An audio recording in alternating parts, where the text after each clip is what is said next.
Dear God, today as this session opens, we pray that your presence will be before us and everyone who serves in the decision-making process of our city. We pray for direction which will lead our city to be strong and unified.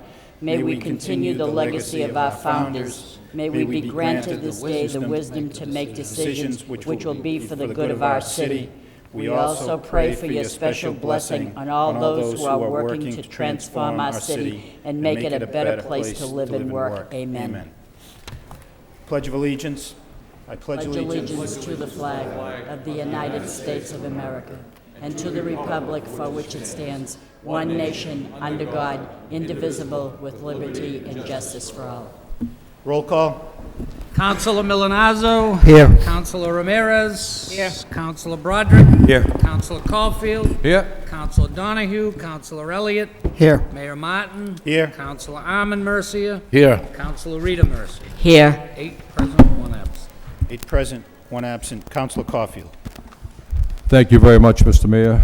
I'm requesting a moment of silence with darkened chambers for George W. Saber, former owner of Saber's Cafe and a member of a well-known Lowell family. A very devoted and loving husband, father, grandfather. Mr. Saber served his country with pride and distinction during the Second World War in the United States Navy. A life member of the VFW Post 662 and a member of the Disabled American Veterans and the Greek Legion. Mr. Saber was very active in the community with his church, the YMCA, and youth programs throughout Greater Lowell. He was an outstanding citizen and just a great, great guy. May he rest in peace. Thank you. If we could please rise in a moment of silence in darkened chambers in Mr. Saber's memory.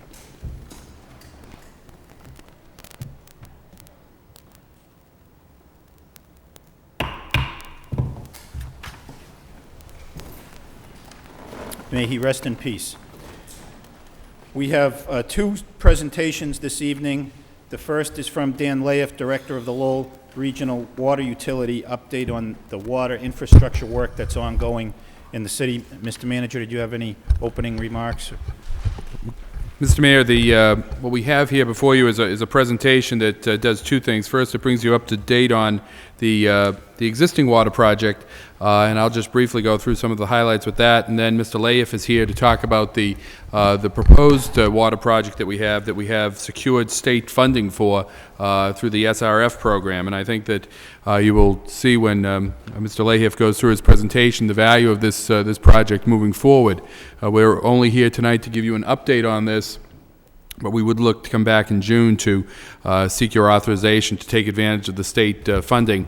Again, I think you'll see that once we go through this, that there's a real value here to the city for public safety purposes, as well as the quality of our drinking water, that we embark upon this effort that's so worthwhile.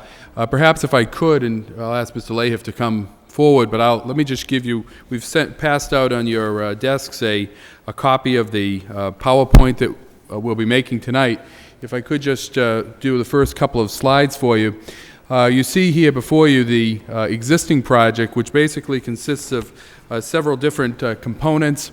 We have, and my eyes are not as good as I thought they were, so let me see if this helps. If you see up in the far right corner there of up the Stackpole area, we have the new pump station that has been placed there on Beacon Street. That's to increase reliability in that area. That is the only pump station that we have in that area. We needed to update that to ensure that that section of the city did have a reliable source of drinking water and water for fire protection.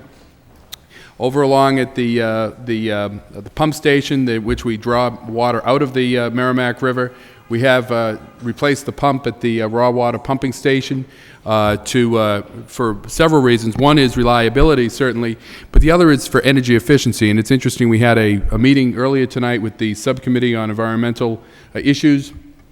One of the topics that we discussed was how we could cut down on our energy consumption.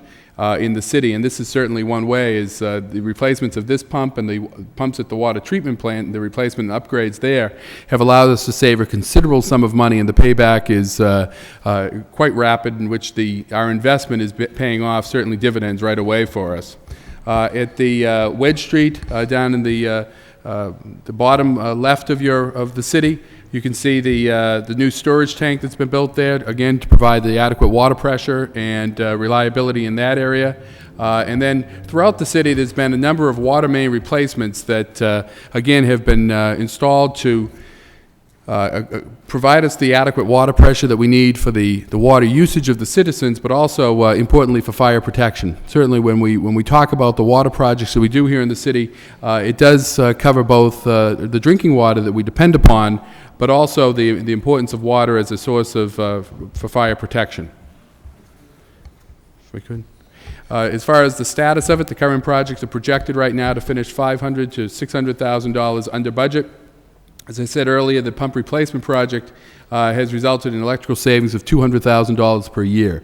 So certainly, as I said, the payback on that is quite rapid, and certainly an investment that we believe is important to provide us with those savings, but also to provide us with the reliability that we need.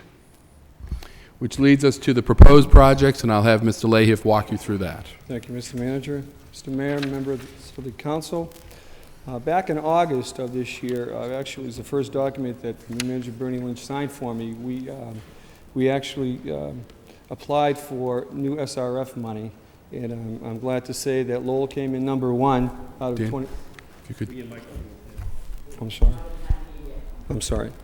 Out of 26 communities, we came in #1, and we've secured approximately $16,900,000 for our infrastructure improvements. With that, we back in 9/11, we went to what they call a vulnerability assessment. And what you did was we went into Boston, we met with representatives from the EPA, from the federal government, and from the DEP. And you had an actual assessment of your structure, your treatment plant, and all of the facilities that are relative to your system. So with that, we came out of that with some of the ideas and some of the critical points that we need to improve. Good, Rob. The first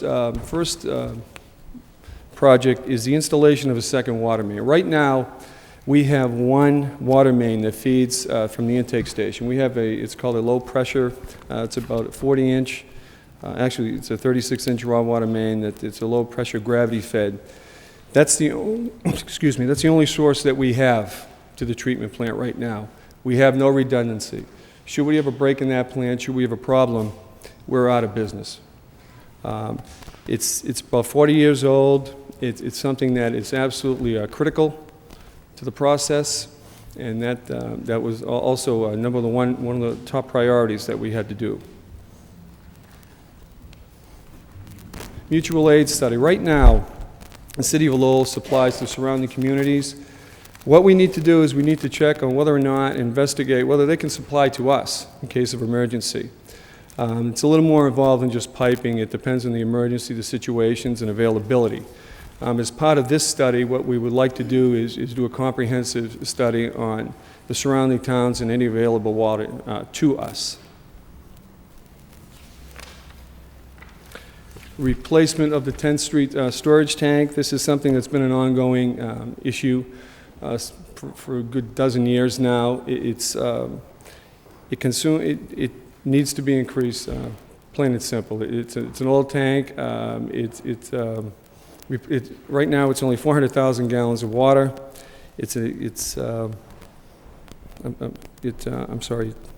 Existing tank. We'd like to replace it with an existing 2.5 million gallon existing tank. With this, again, with the vulnerability assessment, what we had to do is we had to assess all our storage. The #1 priority is that we do not have adequate storage in the system. We need to replace this tank and also look into potential sites of new tanks throughout the city. Ideally, you'd like to have 1 day. Right now, we don't have that. Should we go down for some reason, should we have to lose the treatment plant, or if we did not have available surrounding towns to supply us with water, we'd start to lose water in 4 to 6 hours, basically. With this tank and the new installation of a 2.5 million gallon tank, we probably would increase maybe 8 to 10 hours. But ideally, we need one-day storage on an average of 13 to 16 million gallons. Water main replacement, as you know, this has been an ongoing process throughout the city. We've just replaced, I believe it's about 3.5 miles of pipe throughout Pawtuckaville, Centerville, and the Highland area. Anywhere, it's gone from 8-inch to about 16-inch main. And this is also going to be done in conjunction with the CSO project areas that we have off on Gorham Street. So we have worked with Mark Young and CDM representatives, and we are on board with them to do the projects. There really isn't any need to dig up the road twice. So this would be going on also in coordination with them. And how we came about this is we actually have a hydraulic model system that we can find out the static pressures, flow rates, fire flows, and you can actually prioritize throughout the city where you need an increase in pressures in new mains. This is just an indication of where the CSOs are. Gorham Street, Stromquist, Weed area. The blue indicates ours. It's kind of hard to see from here, but that's pretty much what we would be working with them. Meter replacement radio read system. This is a top priority. We have about 1,300 larger meters, and when I mean larger meters, 1.5 to up to 10-inch meters. They're old and inaccurate meters. Many of the meters are 20-plus years old. We would like to replace those with new, up-to-date, more accurate readings, and there's a couple of reasons for that. Not only is it because of lost revenue, but it's also because of security issues, unaccounted for water, which the DEP is big on now, and also it just makes it more efficient and cost-effective as far as water you're producing at the plant. The radio read system would be, we're looking into what you call a fixed network, where you can do several thousand readings in literally minutes. So it's far more accurate, and what it also does is that it flags any potential problems you have as far as what they call a stop meter, reverse flow, or any tampering with the meters at all. So it's not only an increase of revenue, it's also an increase of security. This is the cost breakdown. Again, these are just estimates. The installation of the second raw water main, $2.8 million. Replacement of the 10th Street storage tanks, approximately $3 million. Meter replacement with radio read system, $33.7. And the water main replacement throughout various sites in the city would be about $9.5 million. Proposed project funding approved from the Mass DEP. This includes construction and construction engineering. The total cost for design and work by the consultants would be potentially about $19 million. Financing.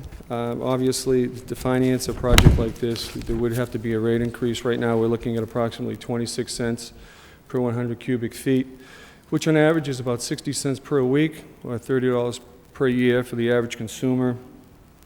The new rate would be an increase to $1.67, 100 cubic feet. Right now, we're at $1.41.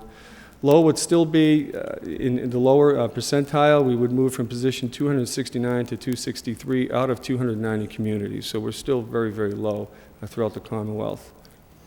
The meter replacement program, a conservative number, is approximately $600,000 a year. This is where we rank in comparison of the Lowell water rates in the approximately 12 surrounding communities. As you can see, Billerica is probably the closest to us, but that's, right now we're not sure about that because Billerica has to pay for their new 30 million gallon tank, so at some point that could be an increase as well. And this is just a graph that shows a chart where you are in the actual standings of the towns. Schedule for the loan, obviously we need a city council loan authorization sometime in June. First contract design to complete would have to be sent into Mass DEP by October. And the bid and award for our first project would be the meter replacement in February, and providing everything is in order, begin installation approximately March of '08. That's pretty much it in a nutshell. Any questions? Mr. Mayor, if I could just make a couple of concluding remarks. I think that Mr. Lahiff outlined quite well the benefits of this project in terms of the provision of water, the assurance that we'll be able to provide water to the citizens of the city for, again, for drinking water as well as for emergency purposes, for fire protection with this project. Without this project moving forward, there certainly is some risk that an emergency could occur at some point in time in which we would be that would be jeopardized. I think too it's important to note that the water main replacement program is intended to tie in with the CSO project, which saves the money for the city in the long run. The meter replacement program also saves us money in terms of our operational costs as well as water conservation, which is, again, ties in very nicely to what we were talking about earlier this evening with the environmental subcommittee, that, when we talk about the importance of being a green city, it isn't just electricity we're talking about, although certainly the earlier project was part of that, but it's also the issues of water conservation. Dan, I'm not sure if you have the pipe that we had taken out of the... We do have a prop. If we could, do we know where that is? Yeah. Just to give people some sense of the quality of our pipes in the city that need to be replaced. And I think any citizen that looks at a pipe like this will certainly see the value of replacing this pipe for purposes of water pressure and ensuring that there is adequate water supply in the community. So this is the type of project that we need to move forward on in the city. Many of these pipes were installed 80 to 100 years ago, and they're in desperate need of replacement. And this is the type of project that will enable us to move forward with that. Burnham Road. My street. I believe it was Beauvais Street over in Centerville. Beauvais Street? Oh. Centerville, small 4-inch main.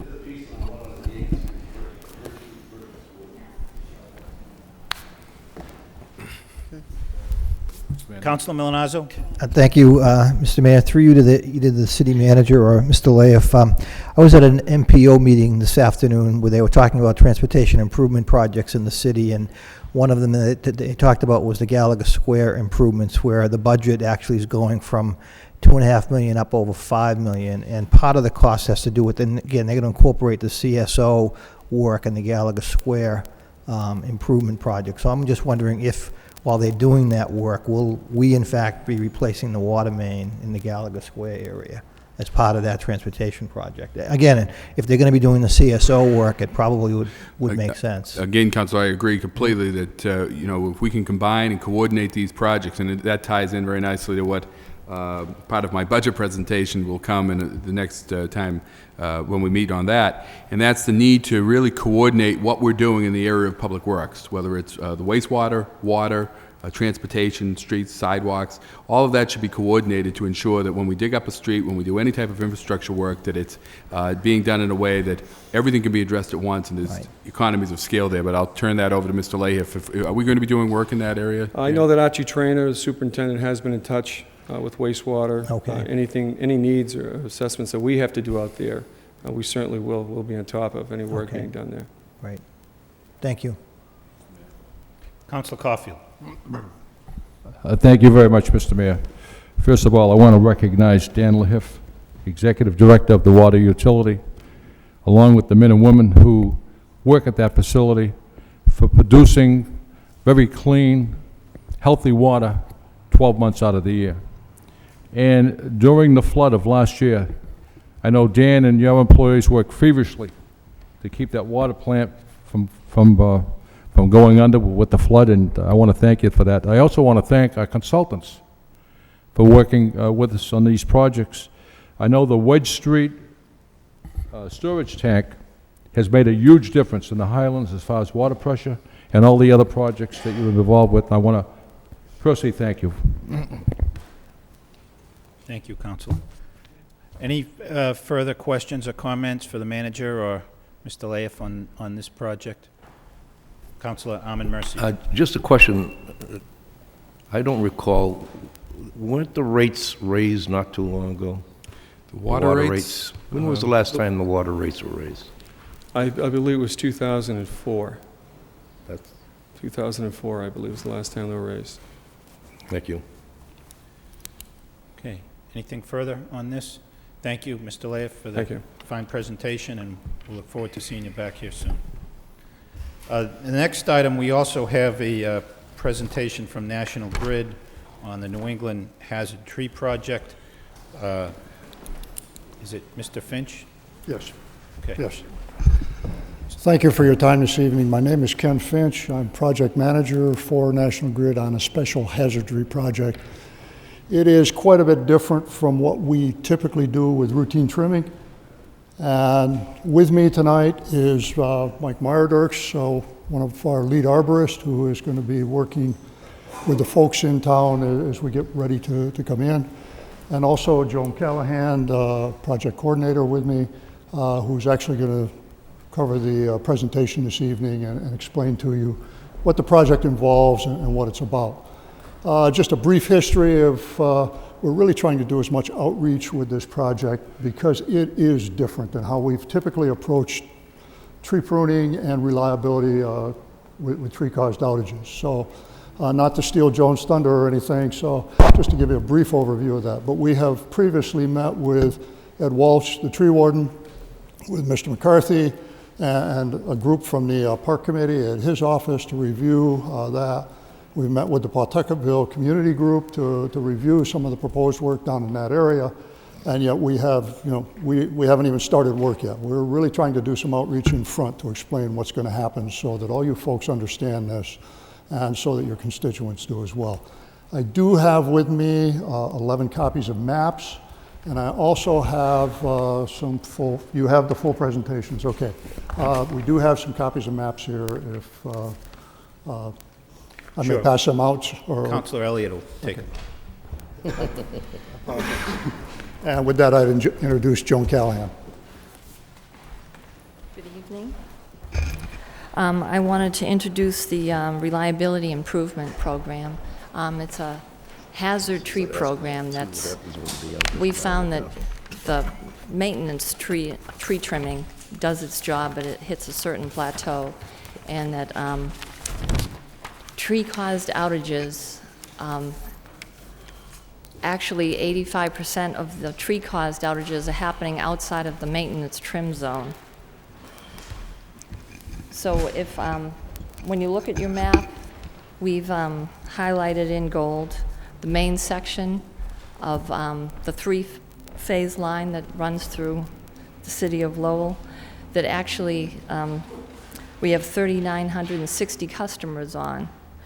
And the reason why we have it highlighted in yellow is we call it the gold section, because if a tree fell down on that line, it would take out every customer, because that's the line that comes directly out of the substation and feeds that circuit. So that's why we were looking at the worst performing circuits in Massachusetts and actually New England. We've been looking in New Hampshire and Rhode Island too, working on putting our money in the getting coverage for the most customers that experience outages due to tree limbs falling or trees falling. So what we basically want to look at is trees that are dying or have cracks and splits in them, diseased trees, weak species trees, trees that would go down in a storm or heavy rains, trees that have, a good example is a tree that has a lot of base rot that's 90 feet tall, that stands 70 feet outside of the normal trim zone, that could potentially hit the line and take it out. And trees falling on lines obviously take longer to fix than a regular little limb falling on it. And to that end, what we like to do is we send out notification letters to let people know that that live along this circuit that we've identified along the Merrimack. And also these two other sections that we've looked at that come down from Drake-It. We've talked to the people in Drake-It, and we're going to do the same program in Drake-It, looking at their circuits, identifying hazard trees, and we permission every tree.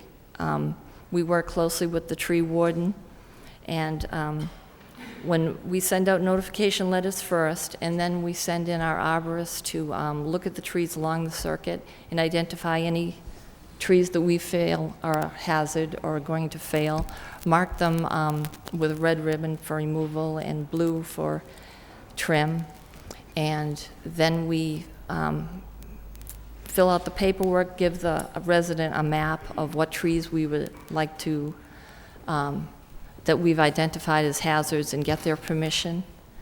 And then we put a spreadsheet together of all the trees that we're looking at, and then we come before the city again to show them what trees we've identified as a hazard under the Massachusetts Shade Tree Law, Chapter 87. There's a public hearing that gets held to let people know in the city what trees we're thinking of that are in the public way that might be a danger, that need to be trimmed, or that we've identified that should be removed. And then after that whole process, people can definitely refuse to have their trees removed. Everything is permissioned. We like to talk to the abutters because we don't necessarily know if it's a city-owned tree or the resident owns the tree. So we will ask the resident's permission, or at least let them know that we've identified the tree. And then after the permission process is complete and we've had the public hearing, that's when we have our tree crews come in that are specialized in utility hazard tree removal. They have 70-foot lifts. They have log loaders. If people want the wood left in their property, they could have that choice. If they want it removed, we remove it. The log loaders follow the tree crews, so we clean up as we go along. And if the tree warden identifies people that would like wood, we'll bring wood to their property. We typically don't grind stumps unless it's going to cause a hazard once the tree is removed, if in the public way.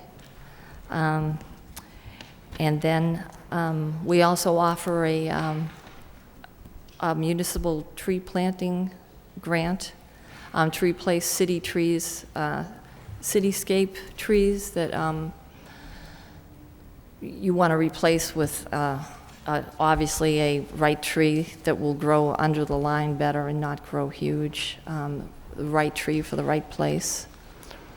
We administer this municipal tree planting program with DCR, Mass DCR, Department of Conservation and Recreation, and it's a 25% match.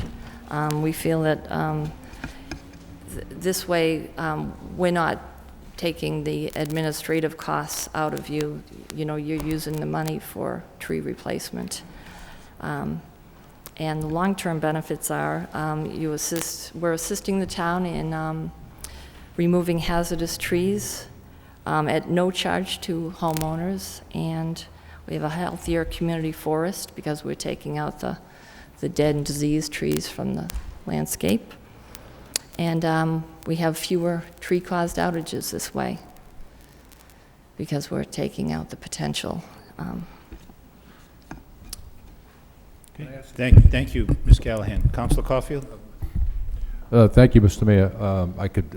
I have a hard time hearing sometimes. I could hardly hear you. Is this going to be a project of removing trees or trimming trees? Both. Both. Both. And if you remove a tree, you will replant a tree? If we remove a tree from private resident, we don't offer tree replacement. Right, but if it's... For the public way trees, we offer a grant, and we work with the Mass DCR. And one thing I want to follow up on is if you remove a tree, you're going to remove all the debris as well. Exactly, right. In a certain amount of time. Right. You're going to clean, The log loaders usually follow the tree crews, so they'll pick up as soon as they drop a tree. They don't leave it behind. and these trees you're going to remove are hazard, are the trees that are, We're not looking for healthy trees. We Okay. want trees that are damaged, diseased, Okay. leaning. You know, you can see dead Because we did trees have an standing issue in the between city- healthy trees. 4 or 5 years ago where we removed trees because we installed sidewalks and so forth. and It upset many, many people. Right. And trees do offer shade. Right. but- We're certainly not clear cutting. We pick out trees that have, you're welcome. Councilor Mercier? Thank you, Ms. Callahan. Did you happen to be in the city at all, like, do this project anywhere else in the immediate? We've done it in 30 communities in Massachusetts. Have you been on 133 at all, on Andover Street? Did you trim any trees in that section? We don't do the maintenance. Did we do the town of Andover? I'm talking about Lowell on 133 on Andover Street. If I might, this project is quite different from the routine maintenance, and that may have been routine maintenance. because- We haven't been to town yet. Oh, you haven't been to town yet? No. Well, that's good news, because they did a horrible job on Andover Street. It looked like a plane came in and just split every tree all the way down, and people that lived on that immediate area were flabbergasted, so I hope this isn't going to be No, the it's- same thing. The closest we've worked here right now, we have done the town of Andover. We have done Billerica, Tewksbury, Chelmsford. I believe we met sometime back as we were getting ready to start in Chelmsford. And we're effectively, the circuits we have for this year are now Lowell and Dracut and on this side of the river. Now, this is National Grid. We're talking about electricity, electric lines. Yes, it is. Yes, it is. We're from the Other- forestry division, though. But other utilities are on these same lines, are they not? Or is it just electric lines? There's other, are they? The fit- telephone company is on Are they it, the coming cable in TV. We wish they would financially participate, not but paying they're their not fair putting any share. money up. But No. they're not. No. So I commend you for being up front to try to help us, so that in my neighborhood, we lose our power 5 times a year. I might point out, for example, on the Boulevard Circuit down there, probably our largest area of concern is where it comes out of the substation. There's a large parking lot near the river, and then they believe it looks like a sewage treatment plant nearby. There's an awful lot of dead pines down there. They're waiting to fall on the Well, lines. I commend you for your efforts. That's the kind of things, we know that's what we have to do to fix some of the reliability on the circuits that are having chronic problems. So Sure. Thank you very much. Thank you. Could I just ask you, you described the public hearing process, so if I have a tree in my yard and you want to take it down and I object, I get to go to a public hearing? No. How does that work? No, if you have a private tree, that's not up for public hearing. It's it's city-owned trees that would be up for public hearing. Private citizens that have a private tree that we identify as a hazard and we'd like to take down because it's going to hit our line, they have the option that they can say, we don't want that tree down, we like it, it might last another 3 years, and they can definitely refuse. So sometimes we try to talk them into trimming the tree as opposed to cutting it down, or work something out that. Okay. And you, if you may have heard the prior presentation where we're digging up a number of city streets to replace water and sewer lines. Do you have any sort of program to put some of these lines underground? Is that within any reasonable possibility? That's John's. It's very, very expensive to put them underground, and some of the problems you have with that also involve the cutting of the roots while you're doing that. So, an unsolicited observation is just be very careful when you're digging by the trees so that you don't do extensive root damage to them, even with the sewer project. So. Okay. All right. Thank you. Any further questions from council? Okay. Thank you very much for coming in this evening. Okay. The next item on the agenda is the approval of the minutes of the May 8th meeting. Motion to approve by Councilor Broderick, second by Councilor Rita Mercier. All those in favor say aye. Any opposed? The minutes are approved. We move to the public hearings. The first item is a petition from Keyspan to replace existing gas mains in 17 city streets. We have, I think this is in connection with the CSO project. Is anybody here from Keyspan? Let me first open the public hearing. Anybody wishing to speak in favor? Anyone wishing to speak in favor? Okay, why don't you just give us your name and address, please? Kevin Clark, Keyspan. The city requests that we relocate the mains on these streets in conjunction with the sewer project. They're in conflict, and we have to move them so the sewer project can go forward in Okay. those streets, basically. Thank you very much. Anybody else wishing to speak in favor? Anyone else wishing to speak in favor of this project? Hearing none, that portion of the public hearing is closed. Anybody wishing to speak in opposition? In opposition? Hearing none, that portion of the public hearing is closed. What's the wish of the council? Mr. Mayor, Councilor Caulfield. I would certainly support this, but I understand that Keyspan is now owned by National Grid, is that so? Not officially yet. Not officially, We're still Keyspan. but it will be. It will be, right. The 17 streets that you're going to excavate, Right. you're going to repair them and bring them back to some form of Yes. as natural habitat as possible. Yes, that's right. All right. Any, Councilor Elliott? Thank you. Do you pave curb to curb once you replace? I mean, you're digging up a street that, well, you know. We just pave our trench. Actually, we get in there before the sewer project gets going to get the mains out of their way, and they end up ripping up the whole street, basically, after, you know, eventually the whole street's going to get repaved. Okay, as long as they're all repaved. Thank you. Any further questions or comments? Roll call. Councilor Milonazo. Yes. Councilor Ramirez. Yes. Councilor Broderick. Yes. Councilor Caulfield. Councilor Donahue. Councilor Elliott.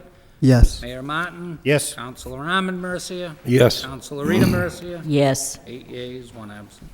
Thank you very much. Next item is a public hearing for request by Comcast to place approximately 165 feet of conduit in Dutton Street. Anybody? They have requested to National Grid. for 1 week. They couldn't be here. Okay, Comcast contacted us, requested to continue for 1 week, so is there any objection to that? Is anybody here to speak on this matter on Dutton Street? Okay, so we'll open the public hearing, and motion to recess for 1 week by Councilor Broderick, second by Councilor Ramirez.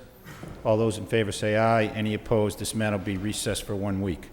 The next public hearing is a request from National Grid for a conduit location in Chelmsford Street. We'll open the public hearing. Anybody here wishing to speak in favor? Just name and address, please. Hi, my name is Dave Aguirre, and I represent National Grid. We're asking the city of Lowell to be able to install some conduit from pole 85.5 across the public taking to a building that's being refurbished at the end of Chelmsford Street, right by Route 3. Thank you. Anybody else wishing to speak in favor of this matter? Hearing none, that portion of the public hearing is closed. Anybody wishing to speak in opposition? In opposition, hearing none, that portion of the public hearing is closed. Is there a motion to refer the wire inspector? So moved by Councilor Broderick, second by Councilor Milonazo. All those in favor say aye. Any opposed? The matter is referred to the wire inspector. Thank you very much. Next item under unfinished business, we have a public hearing for a loan order, amending the original loan order to borrow $1,600,000 for installation of an ice surfacing system at the Songus Arena. This was recessed last week. Mr. Manager?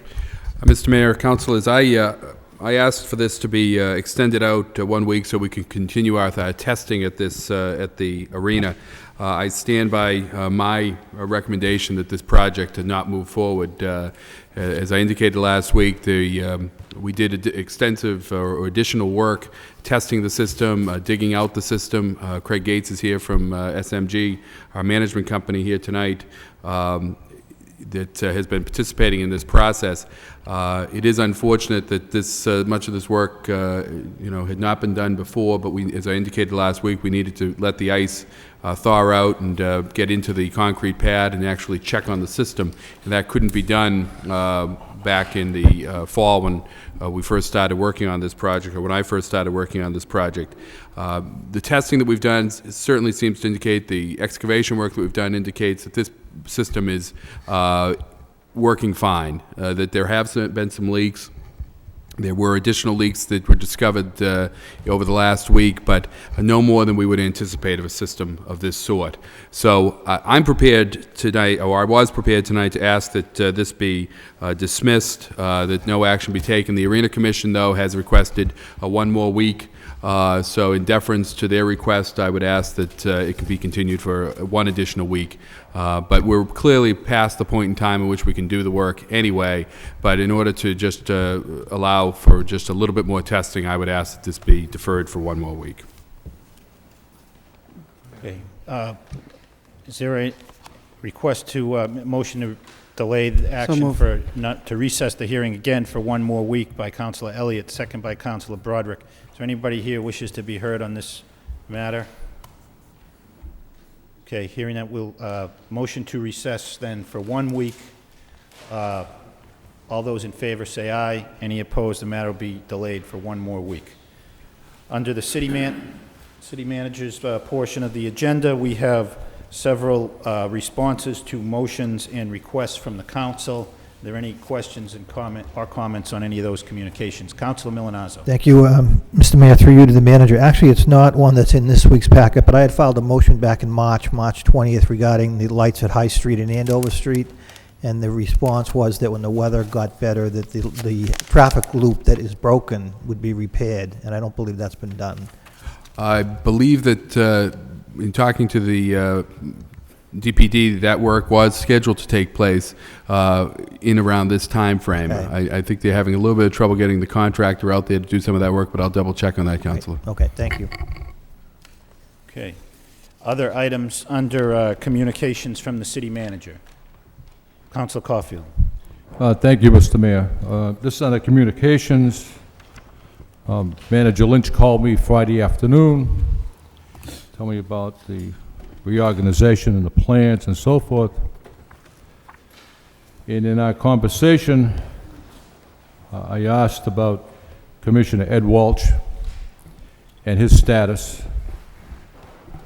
And the manager indicated to me that Mr. Walsh was probably planning on retiring in the near future, but his status is all right at this point in time.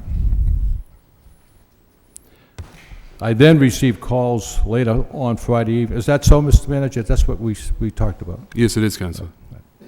And we talked about other issues as well. I provided you with, as I called all the councilors, to provide them with some background information on the budget. I received a call Friday evening, and the rumor mill all around the city all weekend long, indicating that Ed Walsh, a very knowledgeable, dedicated, 15-year employee, the ultimate gentleman,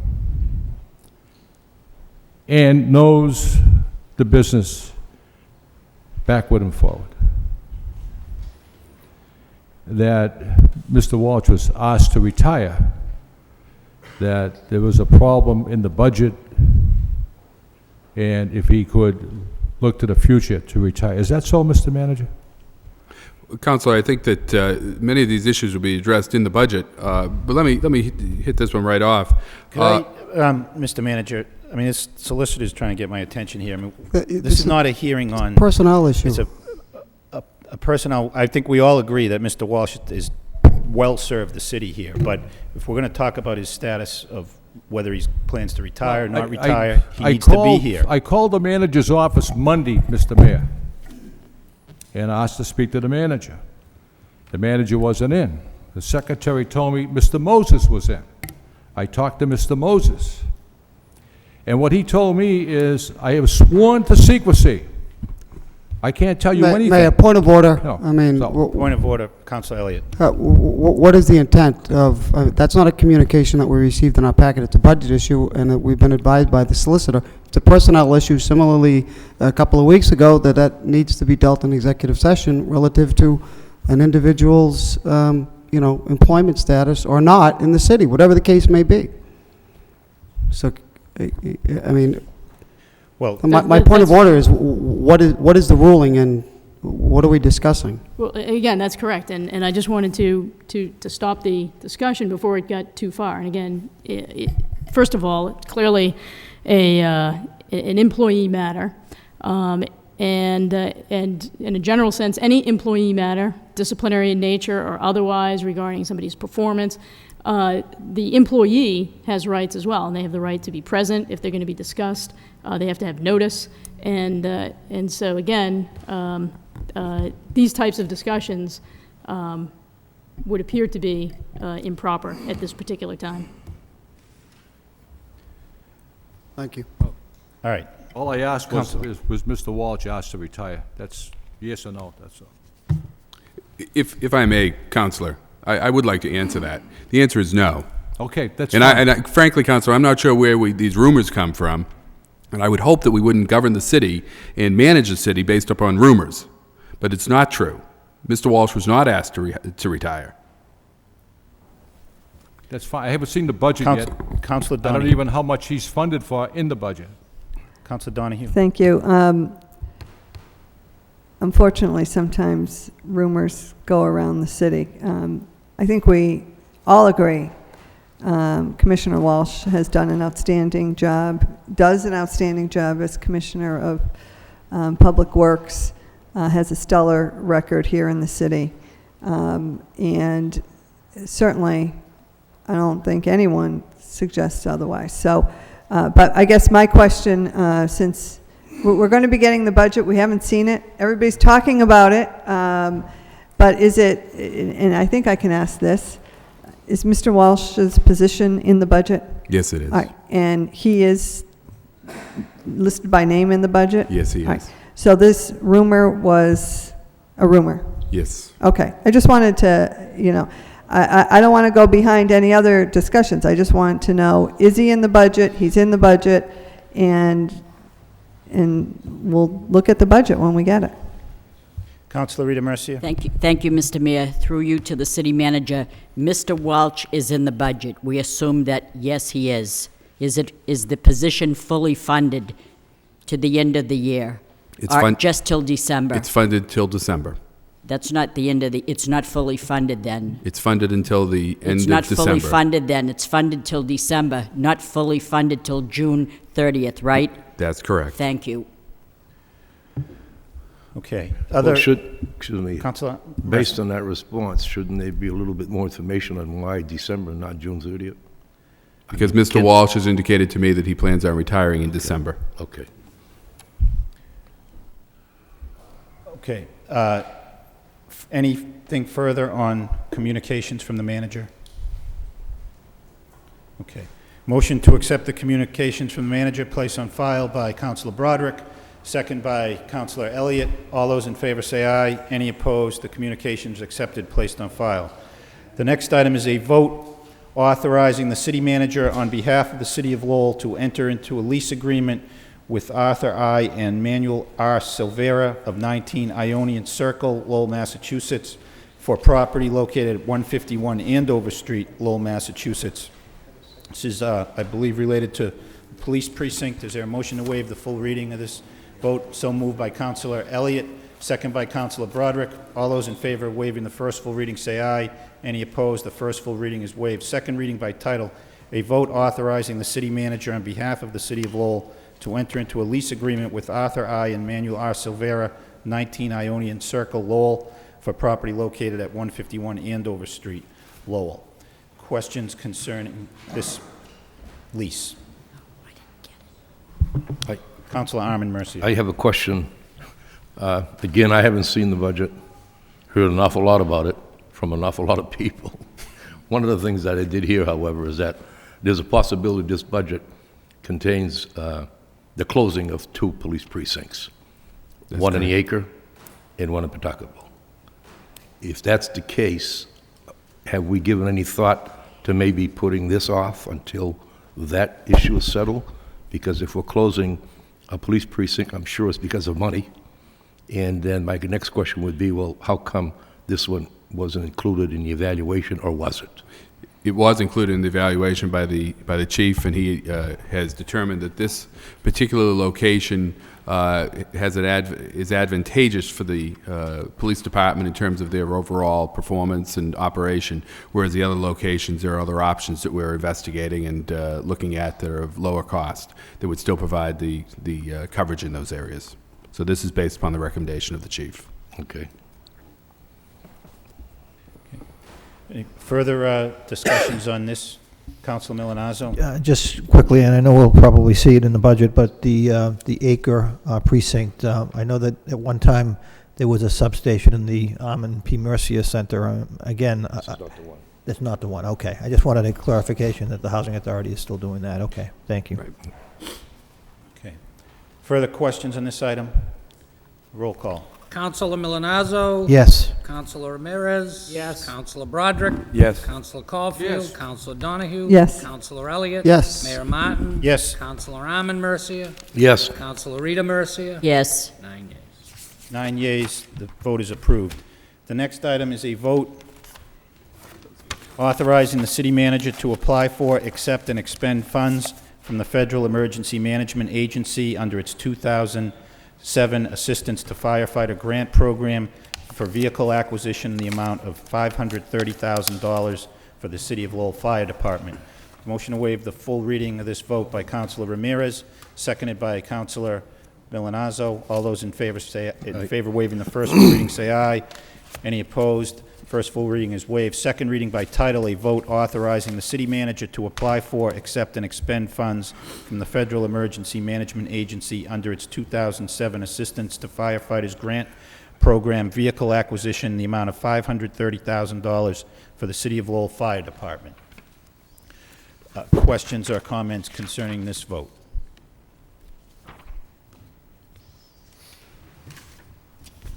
Councilor? Okay. Roll call. Councilor Milonazo. Yes. Councilor Ramirez. Yes. Councilor Broderick. Yes. Councilor Caulfield. Councilor Donahue. Yes. Councilor Elliott. Yes. Mayor Martin. Yes. Councilor Armin Mercia. Yes. Councilor Rita Mercia. Yes. 9 yeas. 9 yeas, the vote is approved. The next item is a vote authorizing the city manager to submit a grant application to the Federal Emergency Management Agency in the amount of $65,790 to provide funding for purchase of new Cascade system for filling self-contained breathing apparatus, SCBA cylinders for the City of Lowell Fire Department. Motion to waive the first full reading by Councilor Milonazo, second by Councilor Broderick. All those in favor of waiving the first full reading say aye. Any opposed? The first full reading is waived. Second reading by title, a vote authorizing the city manager to submit a grant application to the Federal Emergency Management Agency in the amount of $65,790 to provide funding to purchase a new Cascade system for filling self-contained breathing apparatus, also known as SCBA, cylinders for the City of Lowell Fire Department. Questions or comments concerning this vote? Roll call.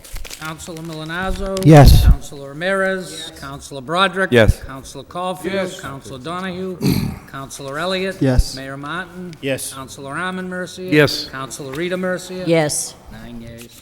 9 yeas, the vote is approved. The next item is a communication from the city manager concerning the appointment to the Board of Appeals.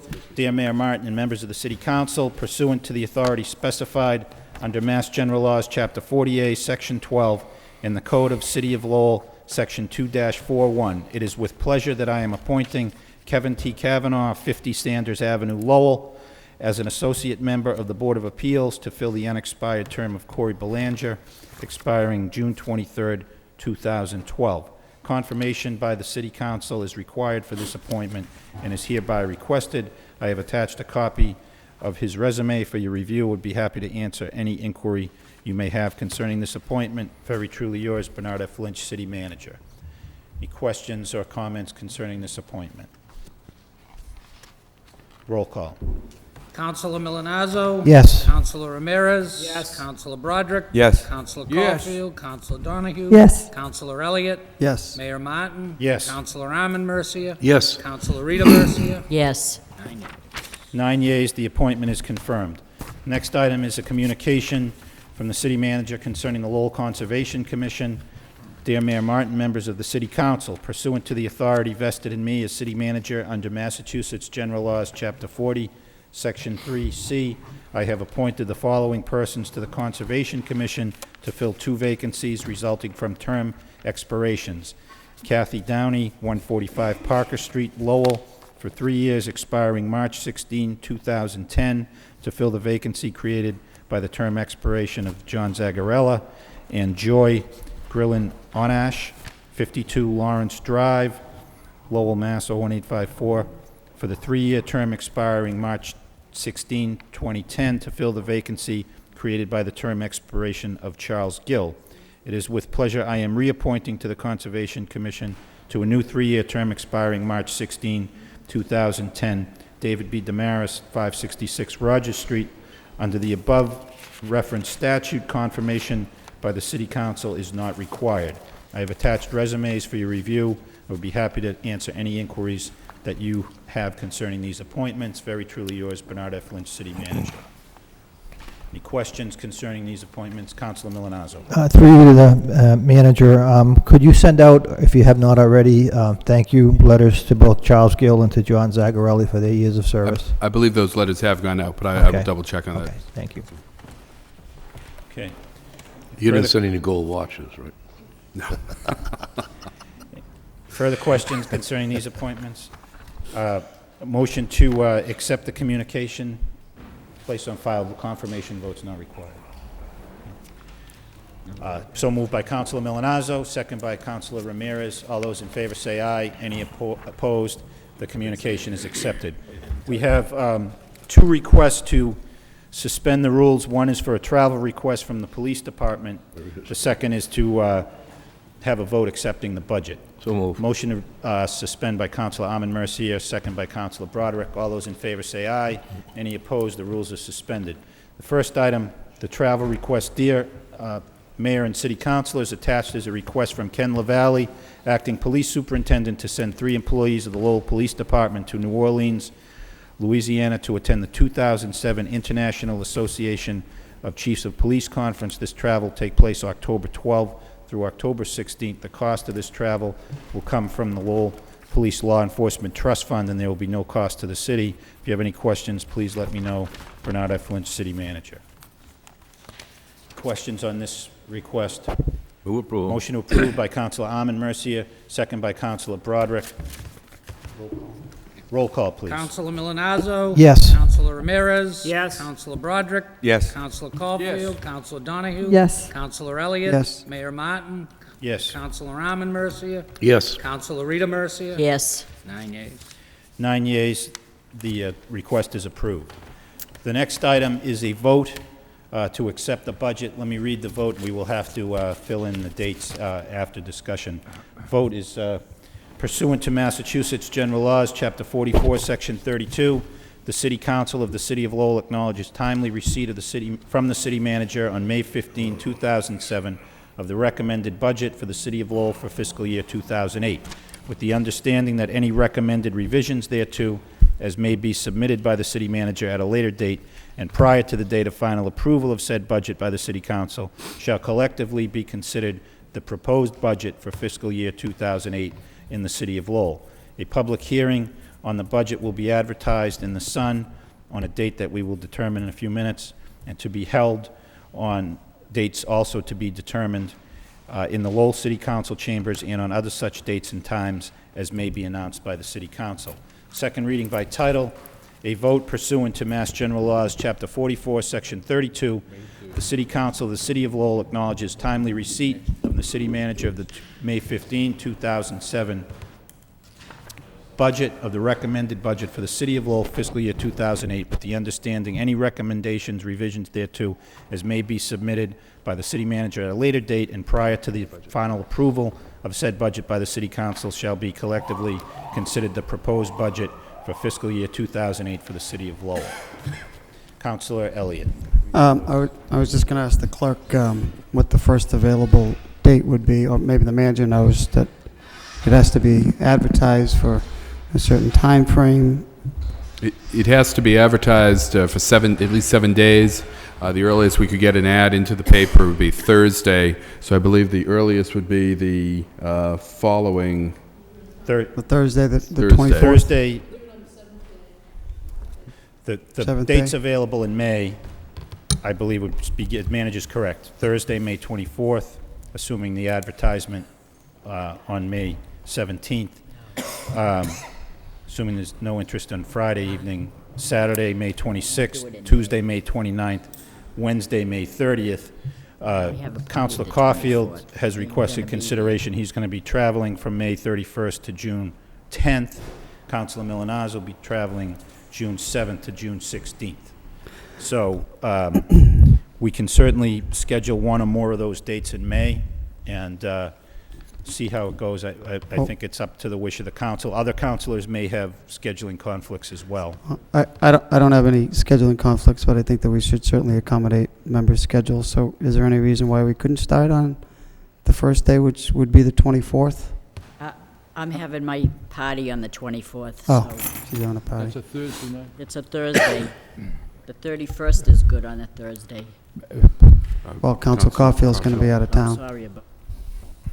So that would leave the Saturday, the 26th, Tuesday, the 29th, and Wednesday, the 30th in May. 26th. Well, I think that's a long weekend. I don't know who's going to be around. That's Memorial Day. Oh, is that Thursday. Memorial Veteran Day? Services. All right, Memorial Day. If I may add, we don't have to really complete the budget until the middle of June, and I mean, May 31st. May 30th is May a Wednesday. 30th is, well, Say, Mr. Mayor. Not I'm presently, although after 31st review of is- the budget, there's going to probably need to be more school committee action as well. when is Council Milanauza returning? When are you coming back, Jim? On the 16th, Councilor. 16th. Yeah, So, of June. correct, yeah.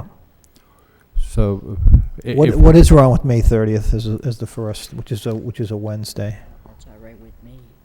That's fine. well, there's no reason why we couldn't use the city council meeting as Right. an opportunity to discuss the budget, which would We be could the go Tuesday. 29th. We could keep the agenda light and start early if members could do that. Right, on the 29th. Tuesday and Wednesday. So do Tuesday and Wednesday. That's good. So I guess in the form of motion, I would make a motion that we begin deliberations on the budget on Tuesday, May 29th at, Yes, yes. is 5 PM okay with members, or? We have a either that or neighborhood do it after the traffic- council meeting, and, you know, We have a neighborhood traffic subcommittee at 5 o'clock on the 29th. oh, we can cancel that. Cancel it, cancel so it. that's fine then. Okay, so the motion then by Councilor Elliott would be to place the advertisement on this Thursday, or 17th. the 17th, for a hearing to begin at 5 PM on Tuesday, May 29th, Second, and then we can continue from day to day thereafter. To But the- we will the also 29th and the reserve... 30th. We will reserve the 30th at 5 Are we- PM as well. And if we don't finish the budget deliberations in those 2 days, Well, we'll wait till Gonna- you return. what then? We can continue. determine Yeah. at that day. What? We can determine on that day, I think. Just continue, right? We'll just continue. Because I won't be here for the next 10 days, that's what I'm trying to say. Right. And Well, Jimmy won't be either. So we'll pick a day out after that, Okay, that's fine, all right? yes. I just don't think it's practical to wait till June 17th to begin deliberations on this budget, so. Okay. That's So right. I that's a certainly- motion by Counselor Elliott, second by Counselor Rita Mercia. On the motion, Counselor Donahue. Thank you. Well, if rumors are true, we probably don't have much left to cut. Only kidding. But let me just say, Mr. Manager, I appreciate getting the budget on May 15th, giving us ample room. I haven't seen it. I shouldn't say I appreciate it. I haven't seen it yet. And maybe I won't appreciate it so much once I go through it. I haven't seen it either. But I do appreciate getting it, 45 days before we have to have a vote by state law. And it's always more stressful for, the council, for the city, for the departments to be under the gun going up against the deadline of June 30th. So we'll see whether everybody's still smiling when we come to the budget hearings. But I do appreciate having time to study it, to look at it, and to engage in the hearings, and enough room to accommodate schedules. Thank you. Councilor Broderick? Thank you, Mr. Mayor. I too want to echo the sentiment that appreciate getting it early, and it's my understanding, and I haven't seen it in, it's in a different format than what the council's used to. Is there just a quick cheat sheet we can refer to in terms of where to look for things? Sure. Or could you get us one? If perhaps I could just explain a little bit about the budget. It's in a little bit different format, but it's... Mr. Manager, Councilor Milanazzo had his Yeah. hand. If we could... Just wait? Or? Yeah, I'll wait. That's fine. Okay. It's in a little bit different format, but we tried not to make changes so that it would be completely different from what the council is used to in the past, so that you would be able to follow along. The only difference, I guess, is that in the past, or the only major difference that I see is in the past, it was lined up alphabetically. It's now lined up according to the functional areas that are established by the Uniform Municipal Accounting System. So, for instance, it starts off with general government categories, so that would be the legislative categories of the city council, the mayor, the city clerk. It then goes into city manager, which includes a number of items that were scattered throughout the budget. Then it moves into, I believe, finance, and again, it takes all of the finance places, so that you'd have, in the past you'd have the auditor up from the front, you'd have the treasurer in the back. Now they're all together, lumped into one category, again, in compliance with the Uniform Municipal Accounting System. That's one point. The other, but the major difference beyond just how they're lined up is I've tried to give you considerably more, at least based upon the budgets that I've reviewed that the city has utilized in the past. It has quite a bit more information. If anything, it comes much closer. It isn't quite there to the standard of the Government Finance Officers Association budget presentation model, but it gets very close to it. There's quite a bit of data in here. There's quite a bit of narrative, charts, graphs that outline all of the information that I think is relevant to you. It does have a budget. If I could just walk through the various components, it does have a budget message for you that outlines the principles that I utilized in creating the budget, as well as some of the highlights. It does give you a financial overview and trend analysis that's been prepared by the CFO as to how we match up to some other communities, but also some trends that have occurred over time with the city that we think are relevant with regards to the manner in which the City Council should look at the budget. It does have a proposed City Council resolution. The budget, this is another key aspect of the different format, is that when the budget is voted by the City Council, we're lumping it in with the various, with fewer line items, with more flexibility in accordance with the recommendation of the Department of Revenue that's contained within the report that we provided you a copy of. I've spoken to this in the past, and the intent of that is to give more flexibility within certain statutory categories of personal services and expenses, give more flexibility to departments so that they can manage as they're expected to do. As I've said before, we pay these department heads adequately to be managers. We should ask that they do that. And so this gives us a little bit more ability to tighten up the budget and allow them to use their creativity and their management skills. I then provide you with a narrative of the fiscal year 08 budget highlights, which is a very good cheat sheet of what the key changes are within each functional area or each area of the budget. We provide you with extensive detail on revenue, which I know this has been an issue that the council has voiced before, as well as a number of other people, of what is contained. When we talk about the revenue of the city, what is contained within each category. So there's quite a bit of information there on that. Then you get into what we refer to here as departmental budget detail. And this is where it's very similar to what you've seen in the past. It has the actual head counts, it has the names of the people, and their salaries. It has the breakdown within the expense categories of very similar or almost exactly as what you voted in the past or what you've seen in the past, and that feeds up into those line items that I talked about. But in addition to just the numbers, a budget should be more than just numbers. It also includes the mission, goals, and objectives of each department.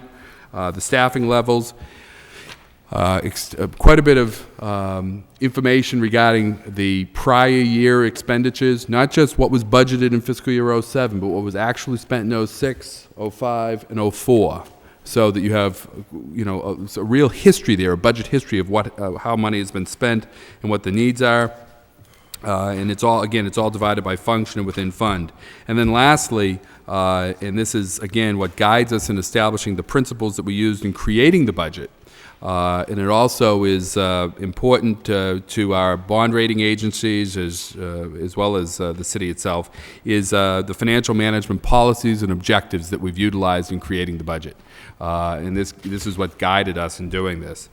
If I could, just a couple of quick highlights. It is a very tight budget. I was very conscious regarding the issue of taxes.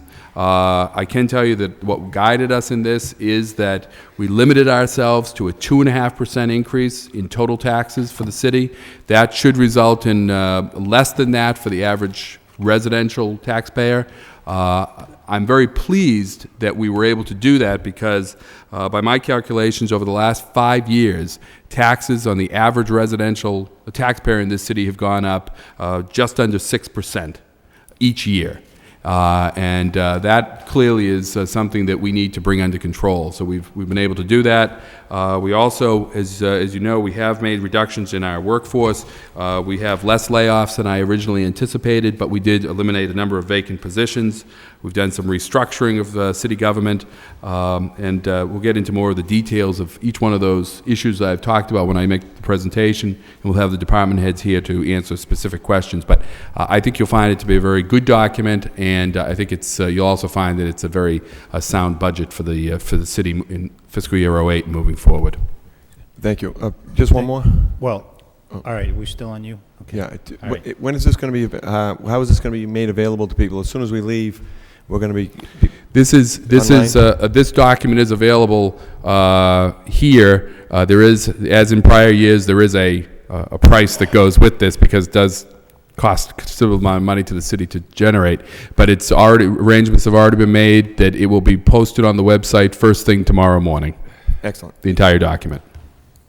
Thank you. Councilor Milanazzo? I'm all set. That was my question regarding the website. Councilor Rita Mercier? Thank you, Mr. Mayor. Through you to the city manager. I scanned this a little bit, and I can't find your bottom line figure. What is the total cost of the budget, of this budget? I can't find where it is. I know it must be here, but I just can't find it. The last page. The total general fund is $287,967,739. And what page are you seeing that on? Unfortunately, they're not numbered. Oh, they're not numbered. But Next year, they should be numbered. it's right in the, yes, that's an know what I'm improvement we saying? want to make. All right, I make the motion, it's numbered next year. I'm still here to see, because I... I'll agree to that, Counselor. Make it easy for me as well. Under where, what category? General fund summary. General fund summary? Right. Okay, I see that. Oh, I see it. Okay, total expenditure, I see that. Thank you. Other questions, Councilor? No, that's all. Councilor Caulfield? Thank you, Mr. Mayor, and thank you, Mr. Manager, for presenting this budget to us at an early date. There's no page number here, but it's on revenue. Yes. You're predicting a 2.5% increase in taxes, so that's about $2.2 million? That's correct. It's about $60 per household. Right. Well, you also say no use of free cash or one-time funds to support budget. When we find out what we have for free cash from our auditor, and we set the tax rate, that's when the council exercises their judgment. And that 2.5% increase could be less than that. You're recommending that we don't use free cash. But the majority of this council I understand that, has that right. I understand. I just want to stress that. Thank you. Councilor Elliott? Do we have any free cash? We have a negative $2,200,000 in free cash right now. Thank you. Councilor Donahue. Thank you. Councilor Caulfield's correct. The council does vote that, but in some years past, we've used free cash in the budget. It's been budgeted. That's correct. And so this budget doesn't contain it as a line item in terms of producing revenue. So that's true, but we're not counting on it for purposes of this budget as we have in other budgets. For two reasons, Councilor. First off, we don't have any. Right. And the second reason being, again, it's not good practice to use it until you know what it is. That was the flaw that in last year's budget, that there was an estimate of free cash that didn't exist. It was over. It was in there, and that's so we got had a us into shortfall. trouble. Exactly. Okay. Any further discussion, this preliminary discussion on the budget? Councilor Milonazo. I'd just like to know when Mr. Moses had time to get his hair cut, looking at this document. It fell out during the budget process. It's all right. There's more to come. Can I just, a question? Councilor Armin Mercier. In looking at this, see if I understand it. The request for 2008 was $292,826,000, give or take a few cents, right? Yes. That's from all the departments? That's from all departments, yes. Okay, and so, Mr. Manager, you reduced that to $287,517. That's correct. Okay. And how much higher is that from the previous year? Oh, I could see it. 2007 was 281 million? The 2000 budget is $282,895,000 in total receipts to clear out.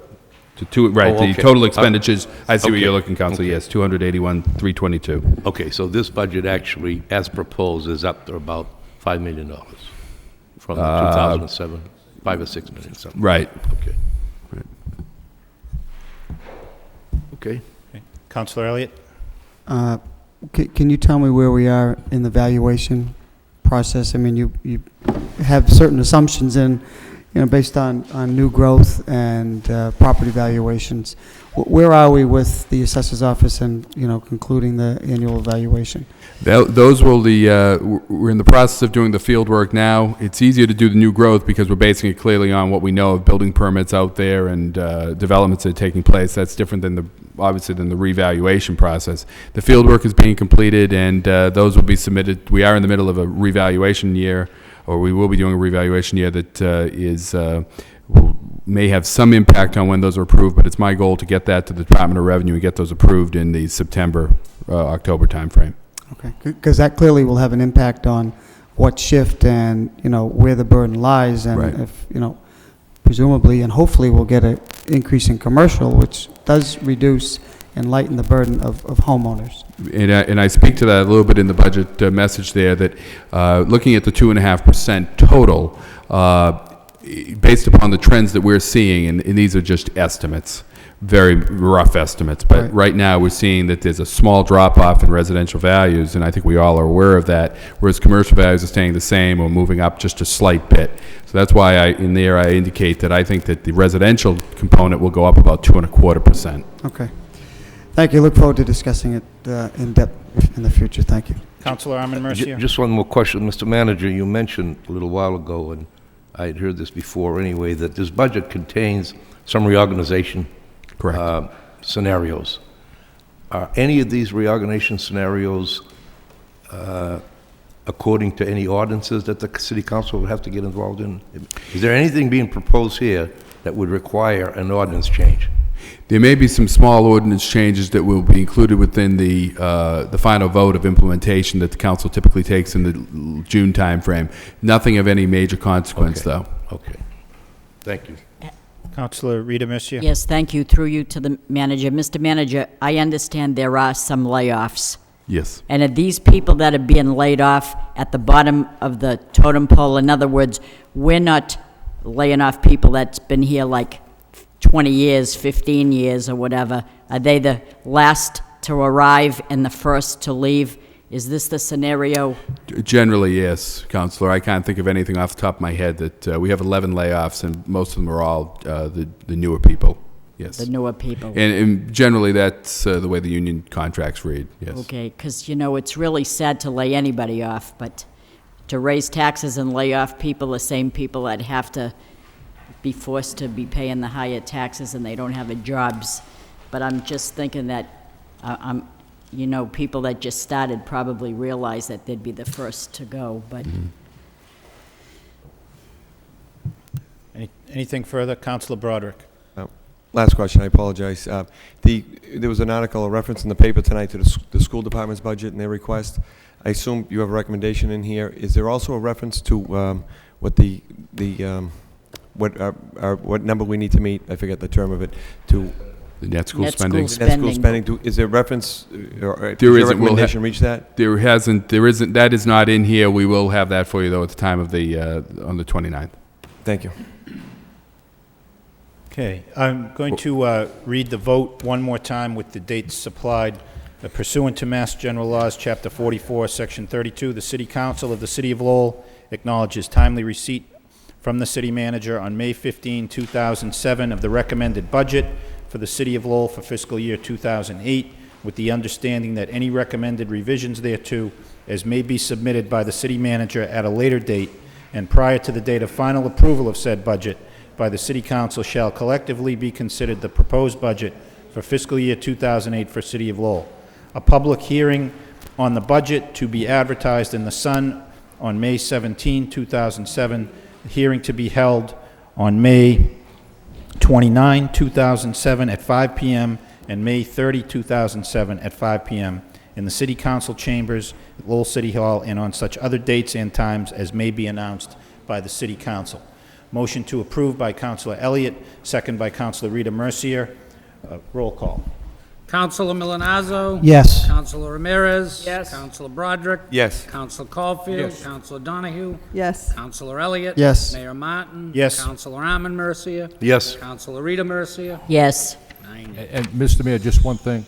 9 yeas, the vote is approved. Councilor Caulfield. If Councilor Milonazo and I should be, you're going to wait until everyone's available to vote on that final budget. We're going We're going to do it on the 29th and the 30th. Right, but if we don't finish the budget and you move it to a later point in time, We'll email It's you. not my call. It's up to the council. That's the council's decision. I assume we can go to a date later in June when you're both you know, available. there's no rush. That's what I'm trying to say. Right. You've got plenty of time in June. Okay. Subcommittee reports. Councilor Ramirez. Thank you, Mr. Mayor. I want to make sure that all the councilors have a copy of this packet from the Healthy Summer. Allison, Carol worked pretty hard on it, and it's pretty inclusive and very informative of all the programs that have gone on in the city, and I urge you all to consult it while I just give a Reader's Digest version of what happened. The subcommittee met yesterday, May 14th, in the council chambers, and we were fortunate to have a number of folks participate and inform us of the upcoming programs. Among them were Manager Lynch, Tom Bellegarde, Mike McQuaid from Career Services, Doris St. Martin from the library, Peter Fedicanti, and Allison Carroll from the Healthy Summer.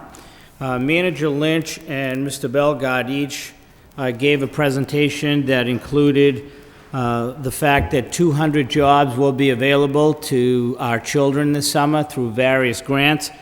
And I know Mr. Bellegarde promised that there will be 5 pools open this year, and I just want to read them. It's the O'Donnell Pool. There's another one on the South Common, McPherson Pool. There's the Waden Pool on Riverside Street, and the Mulligan Pool over on Plain Street that I believe is associated with the Housing Authority. Mr. McQuaid from the Career Center gave us a very informative presentation. There was a jobs fair at Lowell High School earlier this month. We had 32 employers register and participate, and he promised us that through subsidized and unsubsidized positions, we are looking at close to 300 jobs available, which is, that's a lot of jobs. That's 500 jobs combined with the city, so I think our kids have a lot of opportunities. Doris St. Martin from the library also made a presentation that The summer reading program will kick off on June 28th. Mr. Fataconti from the Healthy Summer, he spoke at length about the life garden courses that will begin on June 18th.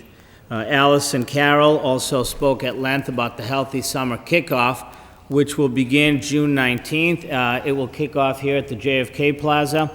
It will include lunch for the children, box hockey activities, face painting, etc.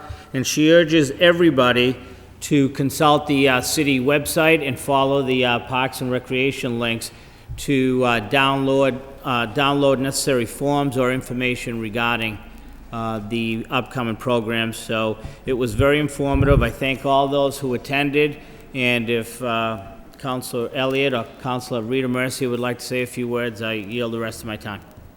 Thank you, Councilor. Mr. Manager, did you, I'm sorry, yes. Councilor Rita Mercy. Thank you, Mr. Mayor. This was a very informative subcommittee meeting in regards to what's available this summer for our children. And we know that they're provided very well when school is in session, and once it's over, we don't neglect our children and the youth of our city. This is a very comprehensive study and synopsis of everything that is available to the youth of our city.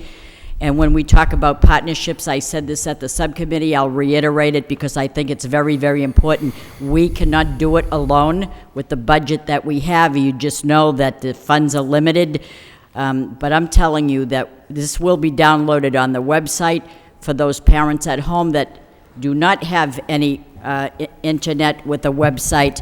You can call the Parks and Recreation for more information about the summer programs that will be available, and contact Allison at the Parks and Recreation Department at 978-970-3342. I don't know how many at home have a pen or a pencil, but you could call City Hall to the mayor or the manager's office and they would tell you the number, because this is very informative to say that the partnerships that are available, and I'll just tell you a little bit: Girls Inc., Community Teamwork, Greater Lowell Family Y, United Teen Equality Center.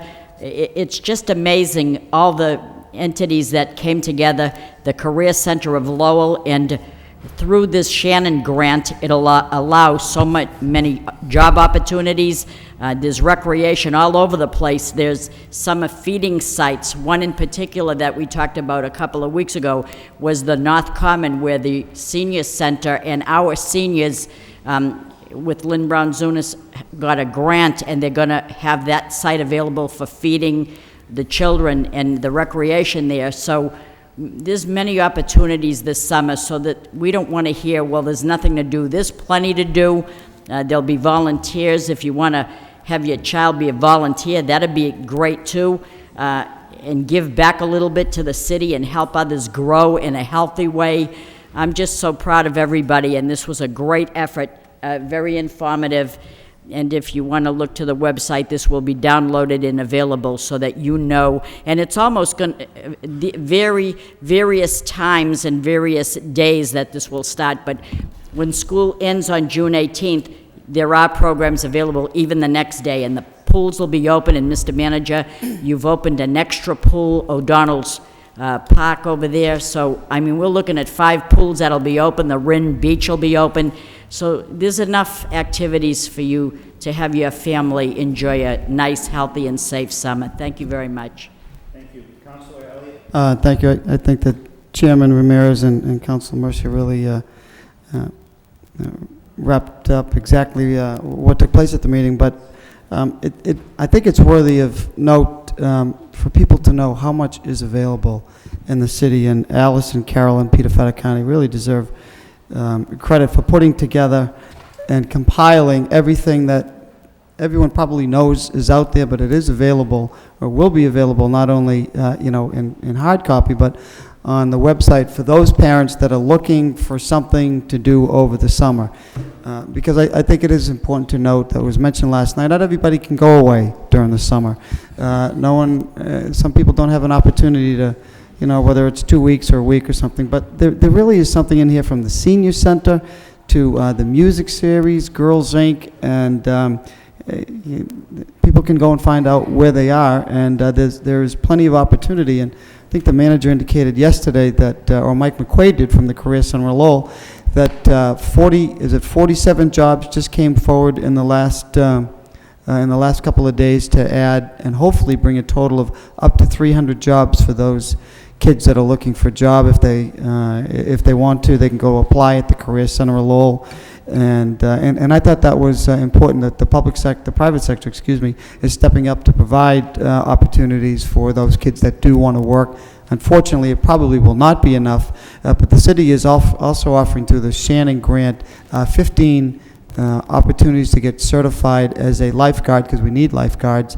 That cost is typically $300 per individual. The city is going to train 15, unfortunately only 15, to become lifeguards and then presumably get jobs. So it really is, it's important, and I think that's why we're all speaking to the opportunities, because summer's coming, kids are looking for things to do. If we don't give them something to do, they'll probably find things that we would prefer them not to do. But good job, Mr. Manager, and again, it's going to be on the website, so people should go check it out. Thank you. Councilor Donahue? Thank you. Not on that, but can we go back to the budget just for a second? I just want to make sure, I could be, that we have this straightened out before we advertise. On the direct school budget portion, I think it should be worded manager recommends. I'm not, if we can get an opinion from the law department. I think it's my understanding from the mayor that they haven't finally voted on the bottom line, but are expected to. But I think that request has to be submitted to the council. The council can cut and the manager can recommend. I just don't want there to be any misunderstanding. So if we can double check that. I know that's what's been going on next door here. Yeah. You heard the rumors. Yeah, I heard the rumors. Yeah. They're everywhere. We will make sure that that's appropriately advertised, and we're having some discussions on that now regarding the manner in which that should be done. Yeah, just so that I think that's the law under the charter, and if that's the case, then we want to make it clear that it hasn't been cut yet, but it remains. But there's a recommendation. The school department, the school committee has a requested budget that has to be brought forward, and then there's the manager's recommendation with the city council action. Unlike the city departments, if that's your recommendation, that's it. We can't add to it. We can cut, but we can't add. What the law basically reads, and I've run across this in other municipalities, is you have to at least put forward the school department request. Right. And we will make sure that that's done legally. Right. Okay. Great. Thank you. And that budget is expected to be voted tomorrow night, so it will be voted in advance of the advertisement. Okay, Mr. Manager, you wanted to address the subcommittee report? I just want to, I think all of the council members really outlined everything. I just wanted to sort of reiterate the point that, and I think Councilor Mercier really said it best, that people can't say that there isn't anything to do in the city this summer. There's so many opportunities in terms of the recreation programs. We've really tried to compile everything going on as a city into that brochure, whether it be through the city recreation department, through the library, the nonprofit organizations that we partner with. We really try to outline everything so that people really have a sense of the wide array of programs that are available. And it was a priority of mine, and in working with recreation to get that additional pool open this year. That certainly, I think, is a facility that we need to provide to the youth of the community. And then lastly, the issue of jobs, and that came out of the anti-gang task force that we have that really has highlighted the fact that the kids, beyond having the younger kids needing a place to go and play and to take part in recreation programs, the older kids really want an opportunity to go out and work and make some money and learn about work. And so we made it a priority to go out and reach out into the community, to the private sector. Beyond the 200 jobs that we as a city provide through grant programs, we wanted the private sector to step forward, and as Councilor Elliott pointed out, they have done that. They have, not quite as much as we would like, but it's still a little bit early. We have close to 50 jobs. We're always pushing more on that, and so I just wanted to highlight those points. I think certainly Councilor Ramirez gave a very good description of the programs that we have and the efforts that we've made, and I appreciate the support of the council on all of those. Motion to accept the subcommittee report as a report of progress placed on file by Councilor Rita Mercier, second by Councilor Broderick. All those in favor say aye. Any opposed? The report is accepted. Additional subcommittee reports. Councilor Broderick. Thank you, Mr. Mayor.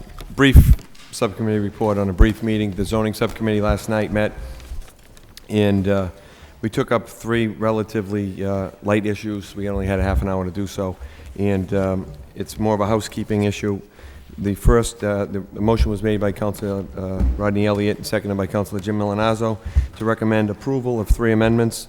The first is the inclusion of historic fire stations in the building conversion ordinance. And what this does is it lumps it in with mills and also with the schools and structures used for schooling and religious purposes, particularly for 4th Street in Centerville, which the city owns and would like to hopefully put out the bid for reuse for residential purposes. So that was the first recommendation. The second recommendation dealt with the state stormwater standards and essentially adds the language in regarding subdivisions and parking facilities in particular, that they will conform with the Phase 2 standards that are being promulgated by the state, and it's a simple housekeeping matter. And the third is also minor language change to the application and the site plan review process, and bring it more closely and in line with our master plan, which was approved in 2003, and just makes more specific reference for the implementation of the site plan review process. And there's several others that will be coming forward. We were under time crunch, so we thought it would be best to get these the recommendation to approve and move forward with these, and we will be back with several others. Thank you. Thank you. Anything further on that subcommittee report? Motion to accept the report by Councilor Milanazzo, second by Councilor Elliott. All those in favor say aye. Any opposed? The subcommittee report is accepted. Additional subcommittee reports. Councilor Elliott. Thank you, Mr. Mayor. The subcommittee on the environment met this evening regarding a number of issues which the city manager, Adam Bakey, and Matt Coggins had been working on for quite some time in conjunction with UMass Lowell, and we had a representative from EPA join us to talk about environmental issues, i.e. Energy conservation and energy efficiency. And Adam Bakey really has done yeoman's work and to identify issues in the city that we need to work on, from energy audits to of all municipal buildings to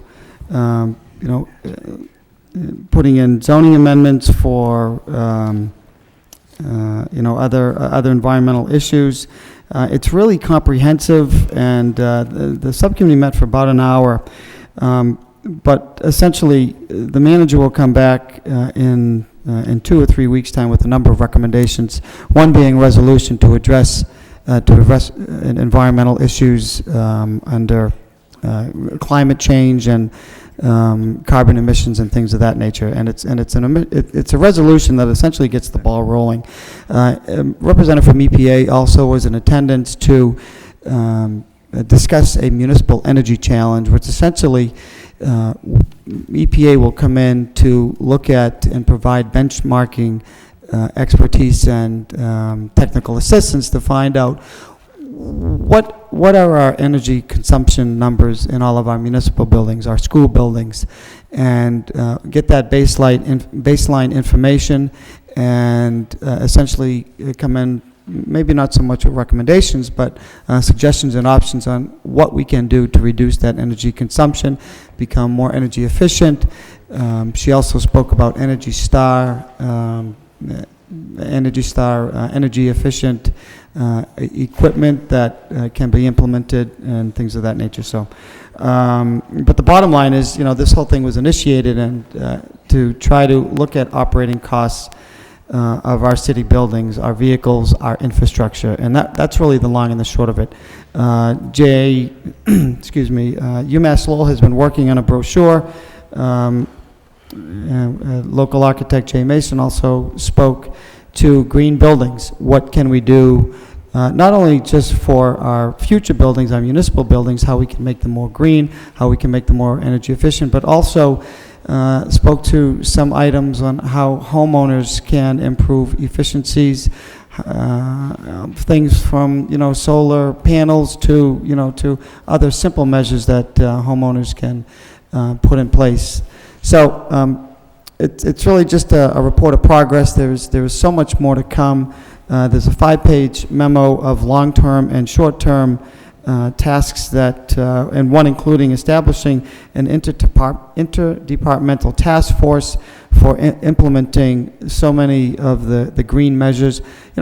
Because green measures just doesn't start nor stop at recycling. And there's a thorough discussion, and this is a very comprehensive approach on what we can do as a community to address our energy issues. So members of the subcommittee, I hope will participate and chime in, because it was a very enthusiastic and important meeting.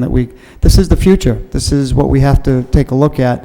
And, it begins with taking simple steps, but I think they're important steps. So we'll be coming back with recommendations on how to join this municipal energy challenge, getting hopefully interns to come in to take a look at this from EPA.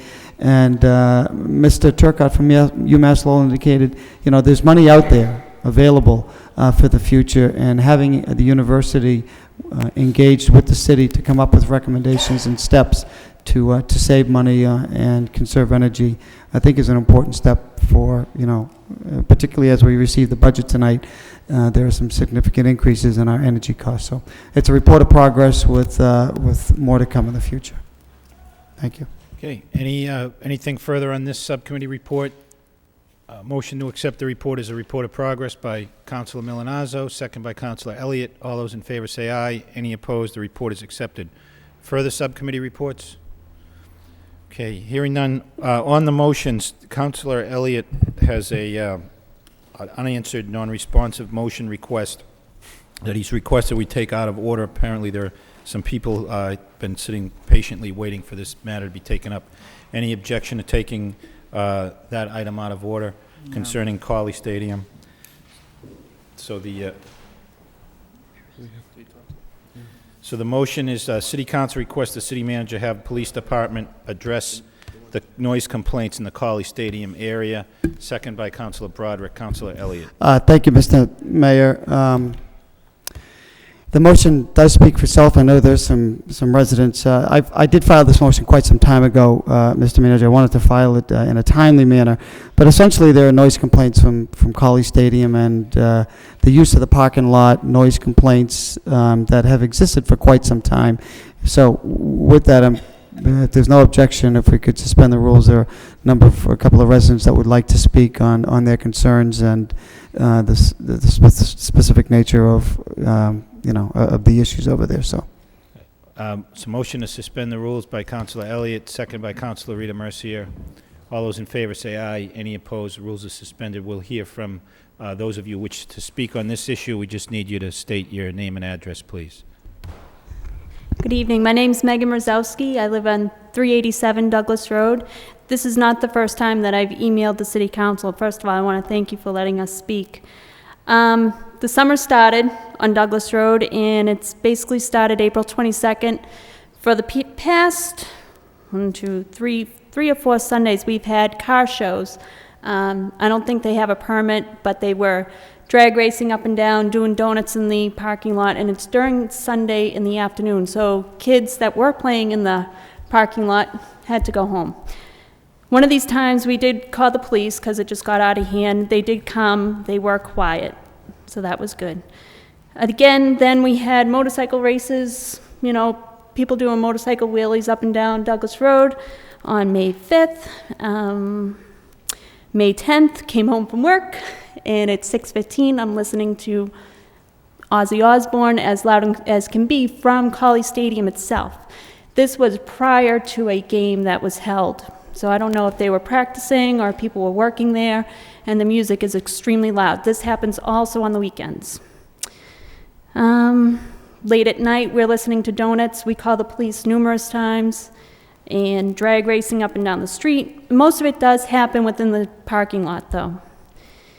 And then as the summer goes on, it does get louder and louder, and we're listening to the stadium music or the Holy Ghost music, which we have actually left our homes. We don't come back till 11 o'clock at night because it's so loud. So I just wanted to know if someone could do something, help us out. It's been very loud, and our quality of life is affected. We're leaving our homes. We're, shutting the windows. Hottest day of the year was last week, and I shut all the windows because I couldn't stand it. Thank you. Thank you. Donna Bastoni, 381 Douglas Road. Thank you for letting me speak this evening. I also want to speak about the Colley Stadium parking lot.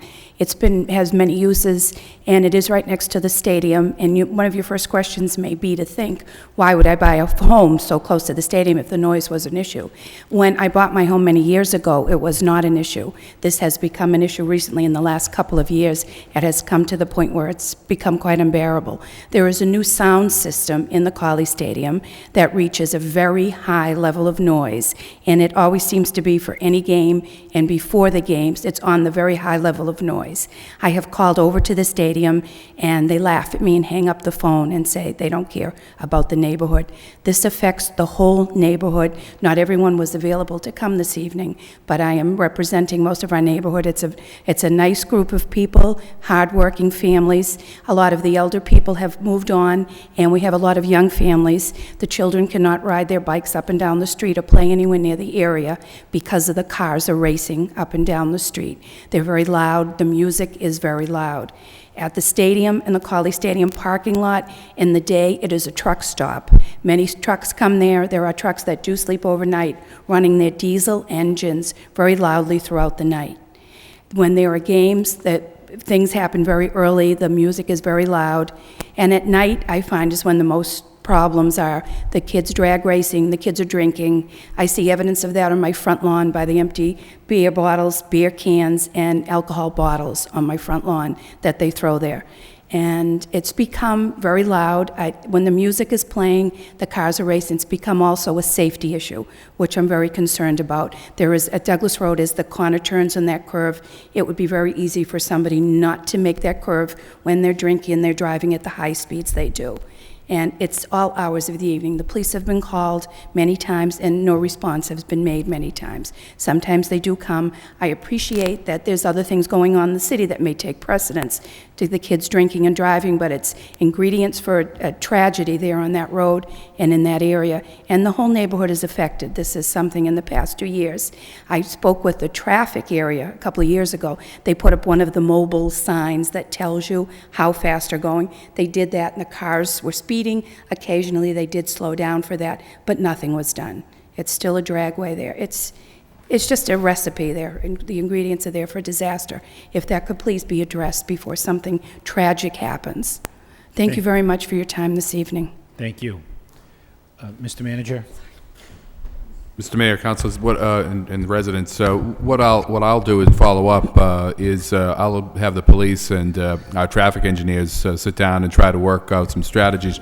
I believe we have your names and addresses. We can contact you and perhaps put together a group of people to see if we can talk through some of these issues to make sure that your needs are addressed. Thank you, Councilor Elliott. Just briefly, I think both speakers spoke to the issues very well. But what is disturbing is we understand that there are games out there and that kids like to play the music, but does it have to be that loud that it is disturbing? It doesn't make sense to me. And when they do come over, to get a response like that is not acceptable. And I don't know who it is, but accommodating, compromise and toning it down certainly would go a long way. We understand it's a recreational place and there is a new sound system, but living next to that is really a quality of life issue that no one should have to, tolerate. They pay their taxes and they deserve the same quality of life that we all have. So thank you, appreciate it. I don't know what the solution is with the traffic. It is the speeding, the drag racing, it's a regular occurrence. There is that open area when you get on Douglas Road. Maybe some changes have to be made with the parking lot, and I don't know, barricades or something, just to let people know that it's, you know, it's not a drag strip, but that open area does, you know, lend itself to trouble. Thank you. Thank you. Councilor Rita Mercier. Thank you, Mr. Mayor.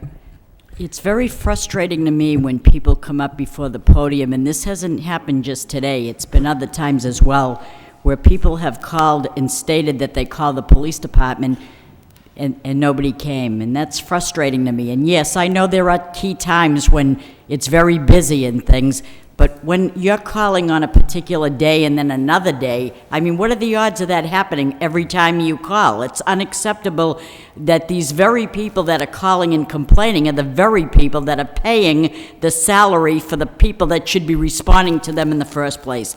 Be that as it may, I don't know what you call that contraption that registers your speed as where you go. That is the biggest farce. It's like, I want to see if it'll register to 95, because I know that there's no cruiser in the area on that side street or that plain car somewhere, and we could generate an awful lot of money where we wouldn't have to raise taxes if we could have that plainclothes car on that side street that has a device that knows that this guy went 55 when he should be going 30. And boy, we could be zapping him. But, and I don't want to make this a police city, but gee whiz, we have to, you know, this isn't fair to people that are listening to this. You know what I mean? It is a quality of life issue. These are the people that pay my salary to sit here to, and it's wrong to be hearing this stuff. I know that some is busy and people speed and all this, but we have the means to generate that money. If they want to act like a kid, we'll take your money and you can pay it that way in your pocket. All right, I'm sorry. Thank you. Thank you. Councilor Caulfield. Thank you, Mr. Mayor. One of the speakers indicated that the Colley Stadium parking lot is being used for car shows and things of that nature. And if we could also, Mr. Manager, post signs, police take notice, no congregating. And if people are conducting a car show or whatever it might be, they have no permit for that. Right. And the police should immediately disperse them. Their peace and tranquility means more to this council and you, Mr. Manager, than them having a car show. So it's absolutely ridiculous. The speeding in this city is out of control. I don't care if it's on Douglas Road, Liberty Street, Chancellor Street, Lakeview Avenue. It's ridiculous. And people do not pay attention to the crosswalks. I like to see more heavy fines passed out on just the crosswalks alone. There's no respect at all. Thank you. Councilor Armin Mercier. Thank you, Mr. Mayor. The ordinance governing noise, wouldn't that be applicable to the Colley Stadium? In other words, we do have an ordinance that suggests that there's a certain decibel that governs how much noise is allowed. It would seem to me that that should apply to the functions at Colley Stadium. And if it's as loud as is being indicated, and I believe that it is, then that's a violation of one of our ordinances. So you might want to look into that too, that whoever runs Colley Stadium would have to adhere to that ordinance, which would suggest right away that that noise should be considerably less than what we're hearing. So that's another area to look into. Certainly, if I may, I think I'll add, Commissioner Bellegarde will certainly be involved in that discussion as well regarding the use of Colley Stadium and the any of the issues that we have out there with that. And so it does hit across a number of different issues here. So, Councilor Ramirez. Thank you. Under the contractual relationship of the folks that use the stadium, one of the things that bothered me, like everybody else, was when the woman said that she called the stadium and they laughed at her and hung up on her and told her they didn't care about the neighborhood. So I'd like to find out, what our policies are there and who's using them and, who's got the nerve to say that to somebody. So that really bothers me. So if you could really look into that, I'd appreciate it. Thank you. Anything further on this discussion? Thanks for your patience this evening. Councilor Rita Mercier? Do you- Thank you, Mr. Mayor. Since we're under the suspension of the rules, if I could just add to a quality of life and a noise issue and I know that the trains have been idling behind Crowley Street, State Street, and that surrounding Sacred Heart area, neighborhood there. And they are sounding the horn Sunday morning at 7 o'clock. They're idling the engine whereby neighbors hear that noise. They're emitting that fuel smell, diesel smell into the homes, and they have to shut the windows. I don't know what we're going to do about that, but if I could just... Councilor Donahue. Thank you. In fact, it's a good point to bring up, Councilor Mercy. We've been talking about getting a meeting and actually some type of presentation and working, trying to get Pan Am there together with Senator Kennedy's office and Congressman Meehan's, and through the auspices of Middlesex Community College, and that was supposed to, we were hoping sometime in late April, but it's May, Mr. Manager. Any news on? I believe the date now that Congressman Meehan has gotten back to me with his office is sometime in June. June 18th sticks out in my mind. I don't have that on my calendar, but it's later than I wanted it to be. I wanted to try to, push this up, and this is it's an ongoing issue. We've talked about it, certainly at the council meeting, and I know the city council has talked about it for years. Is the just the arrogance of Pan Am and the manner in which they do what they do with idling trains and the transportation of hazardous materials. But I'll follow up. I think the solicitor's office has had some communications with some people on this as well. So we'll follow up and get that date. Because, I mean, we know they're a nightmare to deal with. But on the other hand, there are some things that maybe we can try and push, these idling trains. I mean, we've talked forever about having them in a yard, not behind residences and so forth, having them make the effort to get them that far so that they're not disturbing neighborhoods. That doesn't deal with the hazardous material issue, but it does deal with the day-to-day noise and aggravation. And, I mean, our hands are tied because federal law doesn't mandate that they cooperate with us. But maybe through the efforts of all those who are going to participate, maybe we can get some degree of cooperation. Thank you.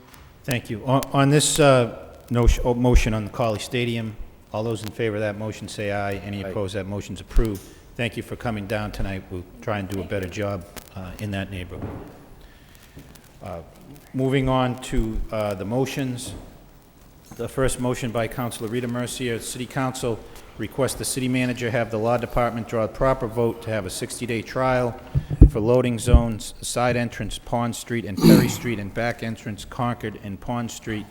Second by Councilor Caulfield. Councilor Rita Mercier. Yes, thank you, Mr. Mayor. The motion more or less speaks for itself. It's Silver's Mini Mart at 63 Concord Street. They have two means of egress whereby their people come in to deliver the goods, and if we could just refer that to the proper department, probably the traffic engineer handles the zoning, loading zone issues. She's requesting two, one in the back door and one in the side entrance, and he could determine which would be the best. If you could do two, I don't know, but refer this to the proper department. Thank you. Okay, motion, all those in favor of the motion refer this to the manager for report and recommendation. Yes. All those in favor say aye. Any opposed? The motion's approved. Next motion by Councilor Elliott. City Council requests the city manager report on ways and means of restarting demolition program. Second by Councilor Caulfield. Councilor Elliott.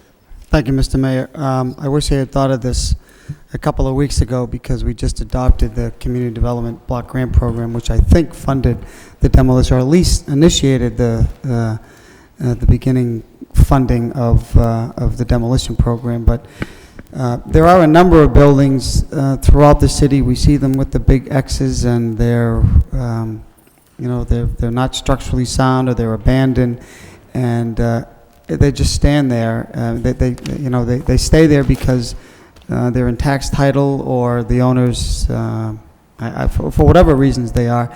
And there was a program way back when that we would put X amount of buildings on the demolition list, and funding was available to take them down. When the land sold, money would be put back into that fund. I don't know what happened to that. That was quite some time ago, but something that I think should look into. It's, we could get the money back, or typically we would get most of the money back by virtue of sale of the property, and it just seems that, these landlords or property owners leave them standing. They know nothing will happen, but they become they're eyesores and they're public safety hazards. So, Mr. Manager, I know we're in a tight budget.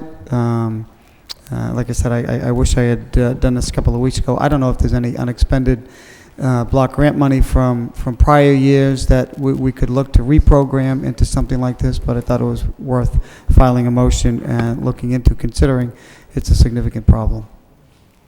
Thank you, Mr. Mayor. Thank you. Councilor Caulfield? Thank you, Mr. Mayor. Mr. Manager, the home that seriously burnt on Westford Street, Westford and Nickel Street, the building department issued a demolition citation. I spoke to Bob Camacho. There's no money in the budget. We cannot leave that building standing. It's a total eyesore to the neighborhood. It's the main thoroughfare in and out of our city, and it's sending a negative message to anyone who comes in. It has to be demolished, and put a lien on the property, take ownership of the property, do what we have to do, but that building has to come down. It's a disgrace. I don't know if you've gone by that building. I have, Council. It's a total disgrace. There's a second fire at that dwelling.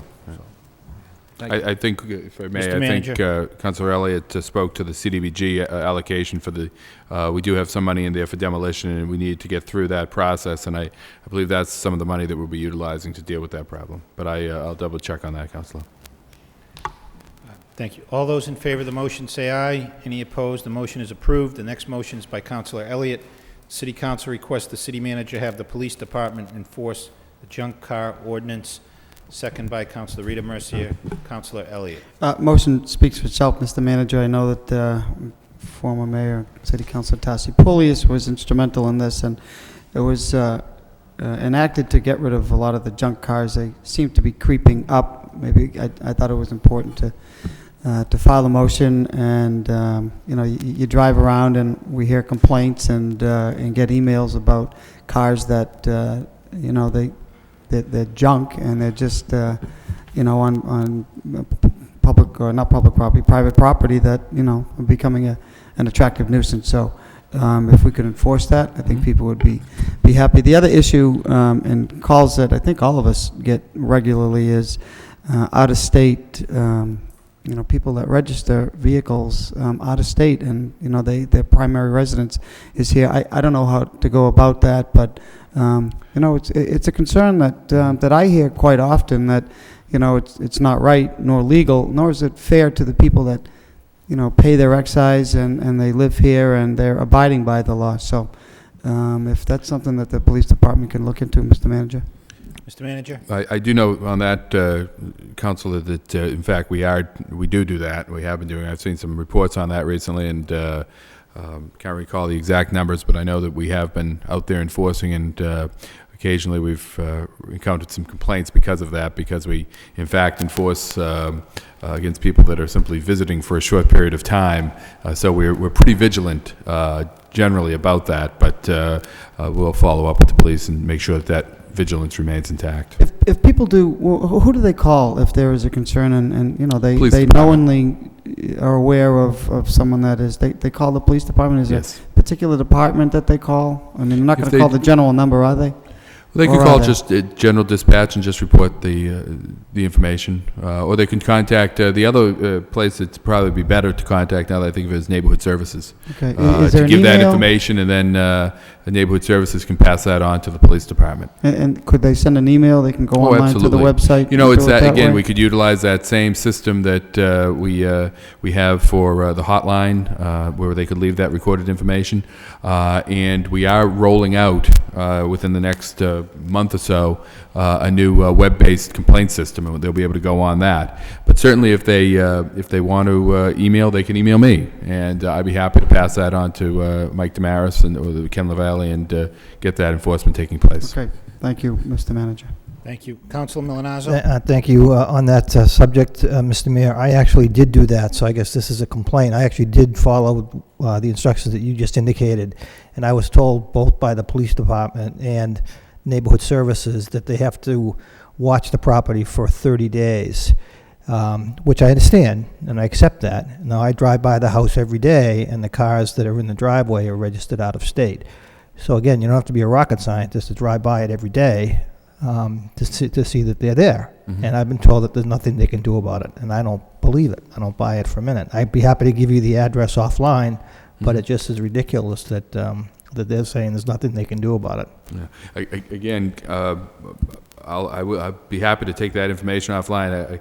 I know that in fact we do, because as I said, I spent half an hour with a woman about a month and a half ago who received a citation of that sort, and she was up here dealing with some family issues for a very brief period of time, but she was written up during that period. So I will look into that. Councilor Caulfield. Very briefly, Mr. Mayor, if you meet with Lieutenant Meehan, the police department, you will not believe how many tickets they have issued. I believe it's a $500 fine. That's correct. And the registry gets involved. It's unbelievable how many tickets they have issued. Well, Mr. Councilor Elliott. Could I make that as part of the motion, that we get a report on, the junk cars, a number of junk cars removed, as well as that? That's good information to know, and people should know how many we have done. So, thank you. All those in favor of the motion say aye. Any opposed? The motion is approved. Next motion is by Councilor Elliott. The City Council requests the City Manager have the Police Chief address Public Safety Subcommittee on gang-related issues as we approach the summer season. Second by Councilor Donahue. Councilor Elliott. Thank you, Mr. Mayor.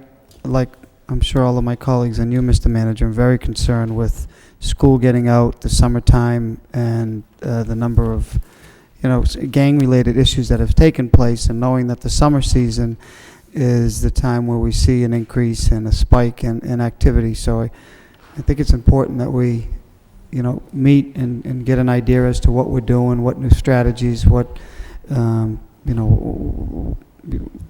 issues that are being addressed for this summer. So that's the motion. I know it's a chronic problem. I know we're trying to work on it, but when you drive around and you see and you hear of some of the things that are taking place, I think we have to revamp and get ready for more problems, unfortunately. Mr. Manager.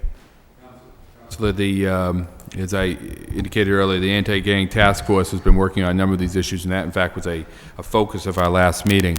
And what has been coming out of that is a number of action items that we're taking. Certainly the recreation programs, the jobs program is one aspect of that. There's also quite a bit of attention paid to where these incidents are taking place, and your request ties in nicely with getting a report out of that task force to the Public Safety Subcommittee. Also ties in nicely to the work that's been done, because it's being done in tandem with that, is the hot spots that I know that Councilor Donahue and I have spoken of in the Public Safety Subcommittee, and we're hoping to get that. We were hoping to actually get that for you later this month.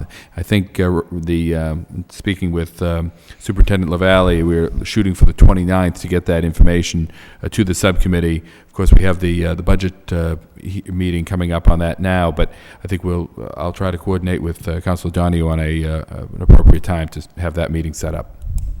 Thank you. Okay. Anything further on the motion?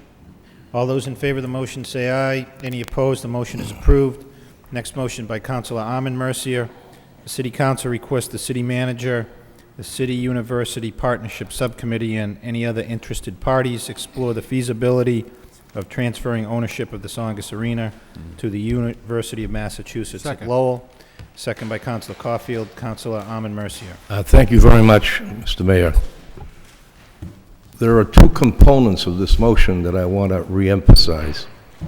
One is to have the subcommittee explore, along with all interested parties, the feasibility of doing what I have come to the conclusion we should be doing. I have been thinking of this motion now for the last couple of months, and the thing that convinced me the most, with all due respect to everyone in the city, was the analysis made by Jim Sullivan in the newspaper, on the radio, and presentation to this council on what the arena is costing the city in terms of a deficit and its future, a bleak future, if it continues the way it is. 10 years ago, the original plan was to have the university build a center, a sports center, some sort of an arena, 3,000 seats for the Riverhawks, for the graduations, for other area concerns that the university had. And it was Paul Songas's vision back then that maybe this could be an opportunity to involve the city as a partnership, getting the state involved, and creating a state-of-the-art arena that would entice professional hockey. It was a great idea. Unfortunately, we've had 2 hockey teams there, and both hockey teams, although they performed well, just didn't bring on the type of revenues that the city needed not to operate this at a deficit. The future is, in my opinion, rests with to make that a viable entity. It's a venue that is absolutely fabulous, well respected within and without the community, but it will fail if we don't now grab the bull by the horn and suggest that maybe recognize the fact that it's a lost leader, recognize the fact that Lowell, although is a sports town, probably isn't a hockey town unless it was the Bruins playing. And I've seen many shows there, and we haven't had enough. We haven't had enough because of the use of the arena by both hockey teams, and the arena cannot support both hockey teams. I firmly believe, and I've come to the conclusion, that this arena should be transferred to the UMass Lowell, have them operate it for their hockey team, have them operate it with SMG or whoever else they find is desirable to bring in the revenues needed so that it doesn't produce a deficit that we all know it does produce now and will continue to produce. And I think it's a deficit that's going to be in the backs of the taxpayers of the city that need not be. And so I came to that conclusion, but I also recognize that I don't know all the answers, and nobody does. And that's why I've thought of what type of motion would I bring in. It became apparent to me that the best avenue is through the subcommittee that is formed in partnership with UMass Lowell. Bring the parties, the arena commission, the manager, the law department, UMass Lowell people, into a meeting to publicly air this motion. Because I think it should be a policy decision. I think somewhere the bottom line and down the line should be, if a conclusion is reached that it is feasible to do it and should be done, which is a conclusion that I've reached, then it would come in here as a council motion for a policy decision to do whatever it takes to have that happen. I'm convinced that that's what we should be doing. I'm also convinced that a state facility has a lot more deep pockets than a city facility. You look at all of the avenues, all of the buildings, in fact, including the new rec center that is run by the university, it's state of the art. They have deeper pockets than us. I can see the roof going in the very near future. We just saw this experience with the ice, and although I agree it should be put off, it'll need to be done sooner or later. And I think that the capital plan of the university could well afford this better than the taxpayers of the city of Lowell. That's the purpose behind the motion, and it's strictly to look into it and see if the subcommittee, after their deliberations and all the airing, come to the same conclusion that I have come to. And that's the purpose of the motion, Mr. Mayor.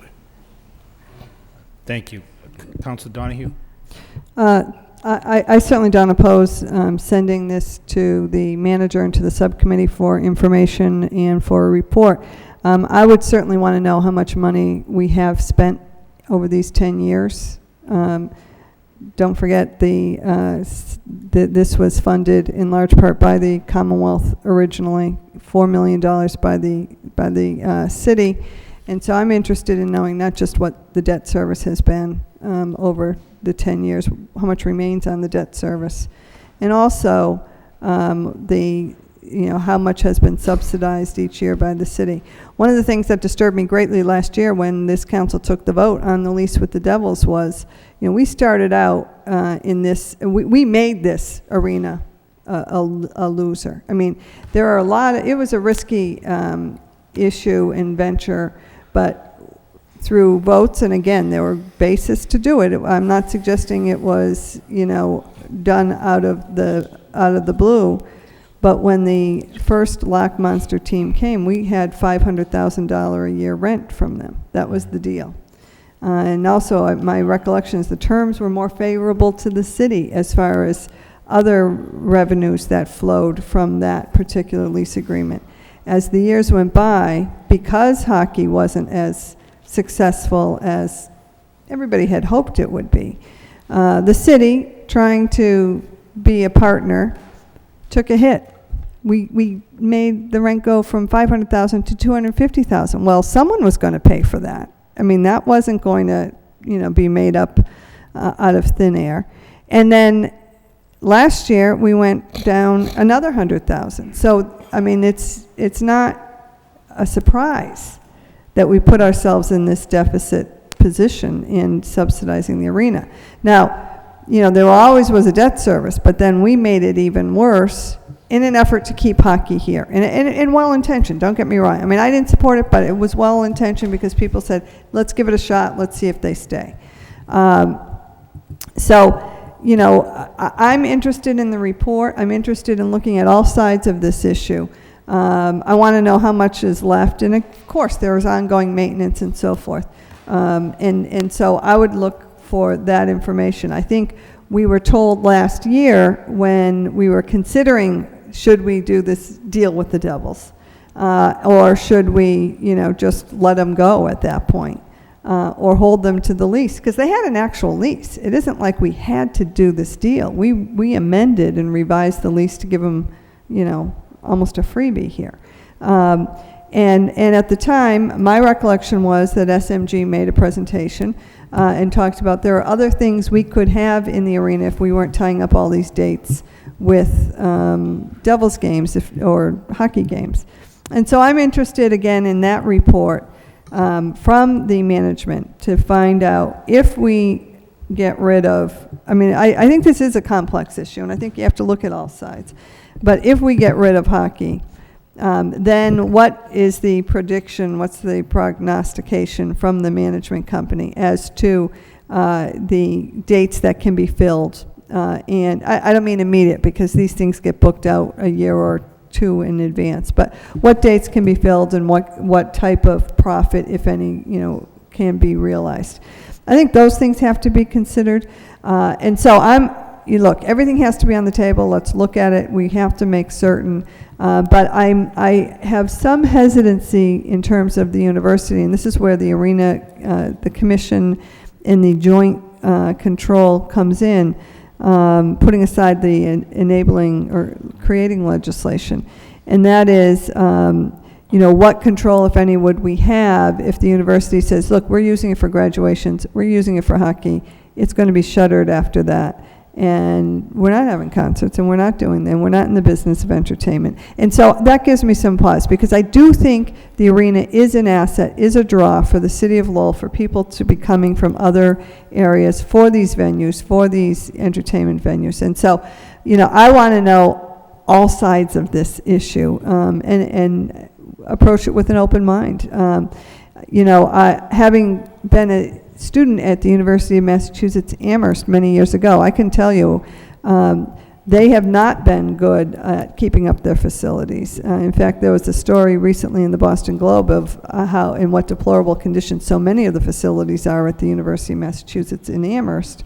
I'm not sure what the inventory is over here, but that's it's not subject to the control of the city of Lowell. And so far, the city of Lowell has been, we've been footing the bill. I certainly agree. We've been paying for it, but we have been associated with the arena and those shows and all of that. And people think of that. And the same thing with the Spinners, in the Little Asher ballpark. So, but there's nothing wrong with looking at these things. There's nothing wrong with getting the numbers, and let's see if something can be worked out. But I would be reluctant after 10 years of investment paying money, are we, if we do get rid of a lousy lease, and because we can't afford it, because the law says we can't, if we can't afford something, we can't afford it, then what happens? So I think it's time to look at every aspect of this.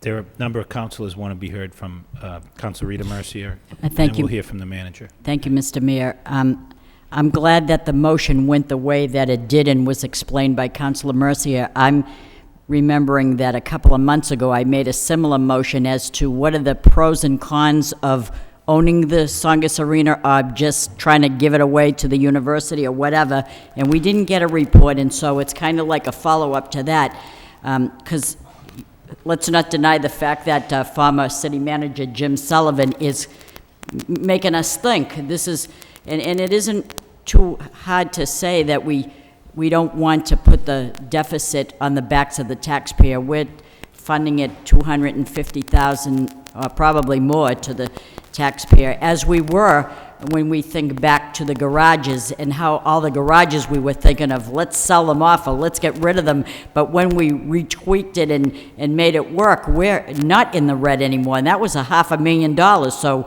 something worked out well at that time, and I'm proud of that. And we still own them, and we're generating more revenue so that we can maintain that which we own. I mean, the first thing that people see when they come into a city as a visitor, they go into a garage, so we needed to show a good face there. And I certainly don't want to burden the taxpayers any worse than they probably already are right now. And so to look around and see just all angles, like Councilor Donahue said, all angles, we have to look the pros, the cons, the this, the that. I don't want to simply say, and I know Councilor Mercier isn't saying that let's get rid of it or let's send it to the university. I know there's pros and cons, but I also know that the Bellegarde bathhouse or boathouse was in disrepair. I don't know if that's ever going to be fixed. I'm hearing it will be with the $296 million that they got, or whatever amount of money that is. But and I'm looking down at the VFW highway and I see Flushing Field, if that's the name of it, and their state-of-the-art with their artificial turf football field. I don't know that they even use that anymore. So, I mean, I don't know that the state is actually that good at what they do. I really don't think so. When you look at all the entities in the city and the gateways and it's left unpainted, I mean, we could do a lot of that ourselves, but, I mean, it's up to the state to be stepping up to the plate. You know, the state was the landlord of Julian Steel. Let's not forget the state when we think about that. But I want to look at all angles so that we decide what's best for our residents here. Thank you. Councilor Caulfield. Thank you, Mr. Mayor. This is a very interesting and very important motion. The Tsongas Arena opened 9 years ago. I believe Mayor Eileen Donahue cut the ribbon in February of '98. And we were all excited and we were all positive that we were going to have at least 4,500 fans at every hockey game. Well, it didn't work. When the Providence Bruins play here, you have 5,000 people. When the Manchester Monarchs play here, there is a good turnout. Manchester is a hockey town. Yes. Sorry to say, Lowell isn't. But who could foresee that? The original plan for the Tsongas Arena was 10,000 seats. And the council, through its wisdom, through Chairman Richard Howe and myself and Grady Mulligan, God rest his soul, we brought it back to the council and said 10,000 seats is just too big. We can't afford that. We scaled it back to 6,000 seats. As Councilor Eileen Donahue indicated, UMass Amherst has, I believe it's the Collins Center. There's 10,000 seats there. Whether they make that work or not, I don't know. But I do know one thing. Chancellor-elect Marty Meehan, if this arena, this facility is transferred, he will make it work. He's very innovative, and I think he has plans to utilize that facility and make it productive. Now, I talked to Craig Gates. In the 9 years that facility's been open, there's been 100 concerts there.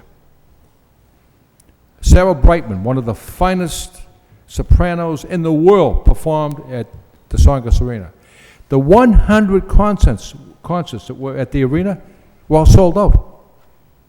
All sold out. So there is a need for those concerts. There is a need for the public to go to that facility and enjoy. But when you draw the line, when you draw the line in the sand, the taxpayer is subsidizing this facility. We have to seriously take a long, hard look at this financially. And I want to applaud Jim Sullivan. He worked tirelessly on this issue. And it didn't go unwarranted.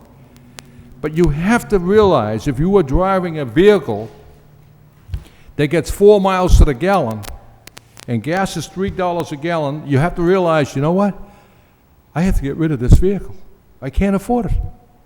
We have to take a long, hard look at the arena, and you know, Council Eileen Donoghue indicated, let's take a long, hard look at the overall picture, but now it's on the table. Now it's going to go to a subcommittee.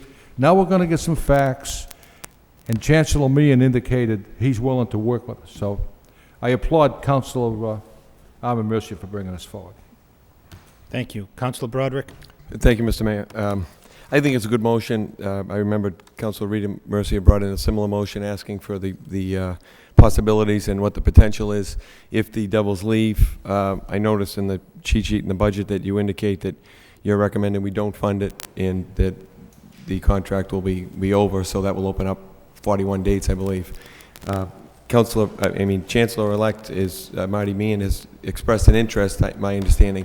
I don't know if that means the state, I'm sure he still needs to work on his end with the state to see what their plan is or if they will accept it. I mean, part of giving a gift is that someone accepts it, so I think we have to be careful with that and see what the debt is. I mean, I don't know. I see here what we're running for a deficit yearly, but I know that Councilor Rita Mercier's motion got referred to you to do a study, and you're working with the Arena Commission and Craig Gates and company to find out what is the potential if the Devils leave. That's a reality now, or maybe shortly, and I think we need to still find out what that answer is. And then there's also the idea or the reality that the city, the schools, and the CVB and other entities use the arena, so I think we have to take a careful look at evaluating how that would be worked out with the state or the university, and how much do we owe, and what is that going to cost us? I'm not an advocate of throwing good money after bad money, and that may be the case, but I think it's an interesting concept of passing it off and see if Chancellor Meehan can make it work. When the city hasn't, I think that we ought to make sure we take a good look at it first, though, to find out if we can make it work. We've been handcuffed. Councilor Eileen Donoghue gave us the quick rundown of the rent and what's happened there, and we've essentially been handcuffed over there that we haven't been able to try and raise the revenues. And I know that the SMG's position is that the best nights have been taken. It's tough to book good shows when the best nights are gone. So I think we ought to explore it. I know there's also no guarantee that we're going to be able to get good shows because we're competing with other maybe more appropriate or better liked arenas. I don't know. I think that's something we have to take a hard look at and find out what do we expect the cost may be, and if it's something that, quite frankly, UMass Lowell is looking to do. I think that it's a good motion, but I think we have to take a careful look because there's a number of considerations we have to take into account. Thank you. Thank you. Councilor Milanazzo? Thank you, Mr. Mayor. I do think it's a good motion as well. I think it's a very good information gathering motion. I believe I serve on the subcommittee and look forward to getting that information.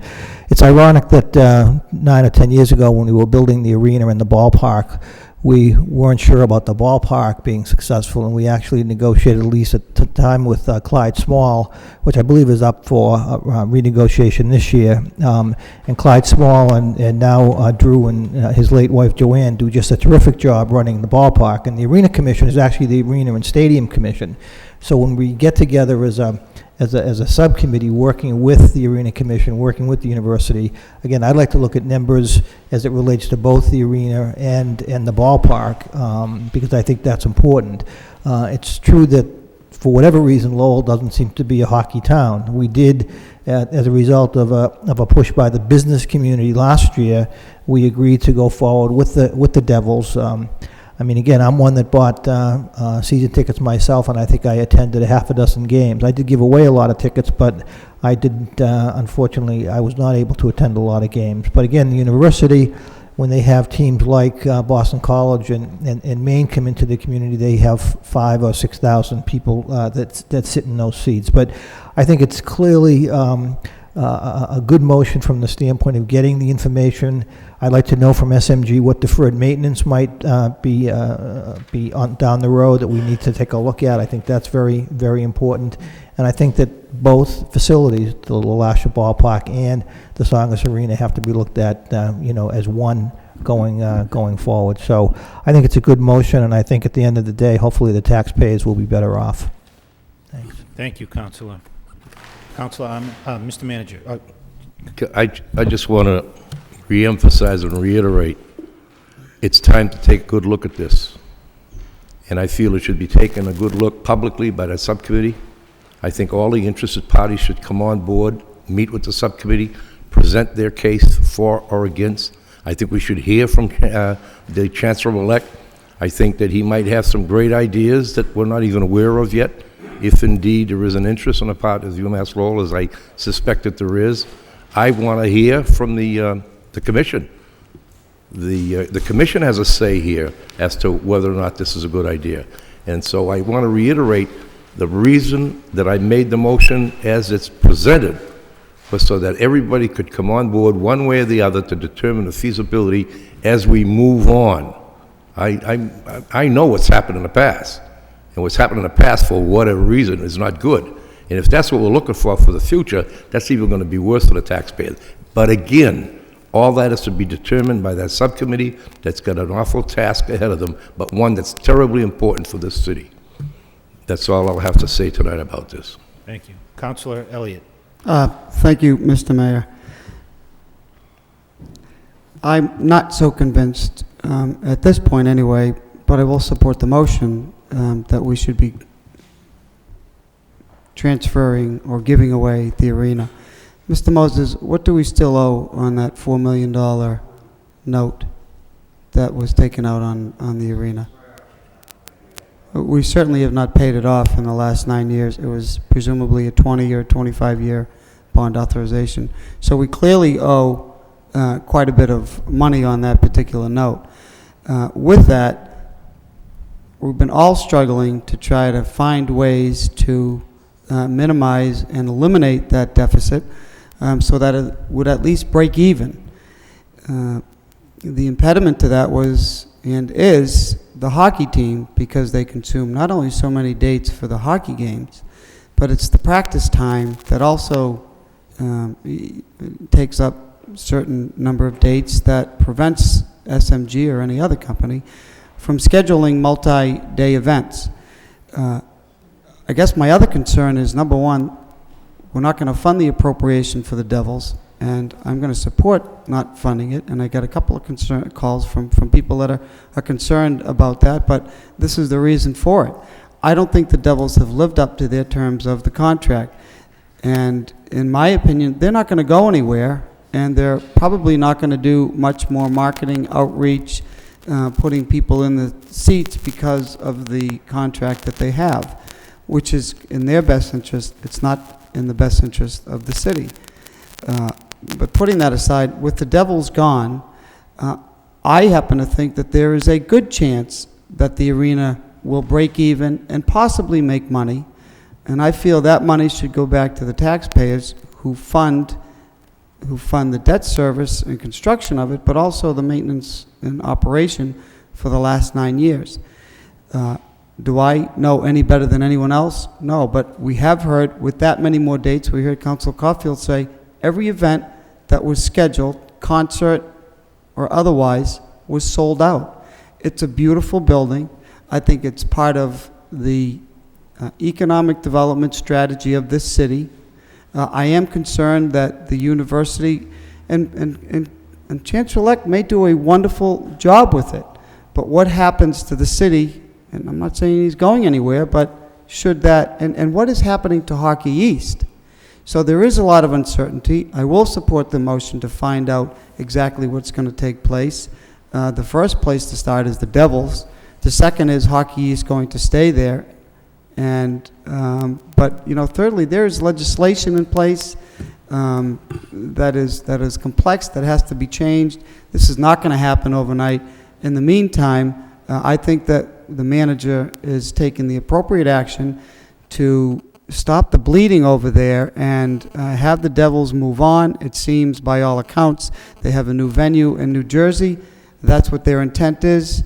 Are we pushing them out the door? Maybe we are, but they haven't done, they have not, in my opinion, upheld their end of the bargain. So with that, I would like to hear by Mr. Gates, if that's okay, you know, on the plausibility and of making money, the arena making money by the number of events that could possibly be brought in. I mean, he's here, he's sat patiently, and I think it makes all the sense in the world while we're discussing this. Well, the manager's been wanting to weigh in for some time here, I think, okay, on this discussion. Maybe the manager can clue us Thank in. you. And what does the Arena Commission think? Okay. If I may, I have a number of points I'd like to just address. So one is Councilor Mercier indicated that she had filed a motion similar to this, and she had, and it's still on our radar screen. We have a group of people working on this from a number of different areas trying to compile this. The big question, of course, to us, we certainly had the issue of the ice and where we stood with that, but and that obviously had an impact on the pros and the cons of continuing to hold on to this facility. The other issue is the Devils, and as Councilor Elliott noted, the budget that's been presented to you tonight zeroes out the contract with the Devils. We was costing the city a considerable sum of money to live up to the terms of that contract, and exercising our rights under the contract to indicate that it's subject to appropriation. I've zeroed that out because very clearly the city does not have the money to subsidize the operation of the Devils utilizing the Tsongas Arena. We have met with SMG, with Mr. Gates, to compile some information as recently as last Friday.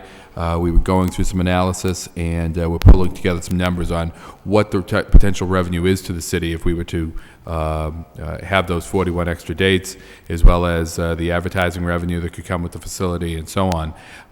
It paints a different picture certainly than where we are right now with the facility. The Devils contract was not a particularly good one for the city. I understand why it was done, but it did not put us in the best position because of the subsidy that we had to make and the very low rental payment that was coming in from the Devils. Be that as it may, again, it's my intention to exercise our option or exercise our rights under the contract to terminate that contract because of the appropriation language. I have had an opportunity, I speak with the incoming chancellor every few days about a variety of issues regarding the university, and this is certainly one that we've talked about at length, and I know that it's something that he has expressed some interest in because of his interest in having the hockey program be successful in the university if it's going to continue to be there. Likewise, he has concerns about the operation. But I think that this is something that has to be taken into consideration for the best interest of the city as a whole, and I think it makes sense to pull together that information that we're pulling together, have the meeting with the subcommittee. I think it's a great motion to tie in with what Councilor Mercier asked for earlier that we're compiling, and make some decisions, because it will have certainly some long-term ramifications for the city, and I think we have to look at those and what our goals are as a city in terms of marketing ourselves and in terms of our overall finances. So I'm happy to be working on this with all of the other parties, and we'll get that moving quickly and have these discussions in the very near future. Thank you, Mr. Manager. Councilor Rita Mercier. Thank you, Mr. Mayor. If there's no further discussion with my colleagues on the council, if I could suspend the rules and allow, I don't know, Craig Gates to speak as well as Jim Sullivan to speak. I think Second. Out of respect, Mr. Sullivan, if he could speak first. Motion to suspend the rules by Councilor Rita Mercier, second by Councilor Armin Mercier to hear from Mr. Sullivan. Any objection to that motion? As well as All those in favor say aye. Craig Gates. Any opposed? Thank you, Mr. Mayor. Thank you to the City Council and the City Manager. A lot of the questions you've asked, this thing should be thoroughly pursued, But let me also suggest to you that I don't care what SMG says. This arena is not going to be a money-making proposition for the city of Lowell, period. Let me give you an example. Councilor Donahue asked, what investments have we made in that particular facility? The answer is none. The city put up originally $4 million, the university put up $4 million, and the Commonwealth of Massachusetts put up $20 million. And somehow or other, the city ended up owning the facility. And the city ended up with the Commonwealth telling them, if you own the facility, you're going to be responsible for the deficit. And the city said, okay. And so as a result, the city has been running that particular facility. It has not made an investment because it's lost over $1 million each and every year since it's been built. And that's been 8 or 9 years.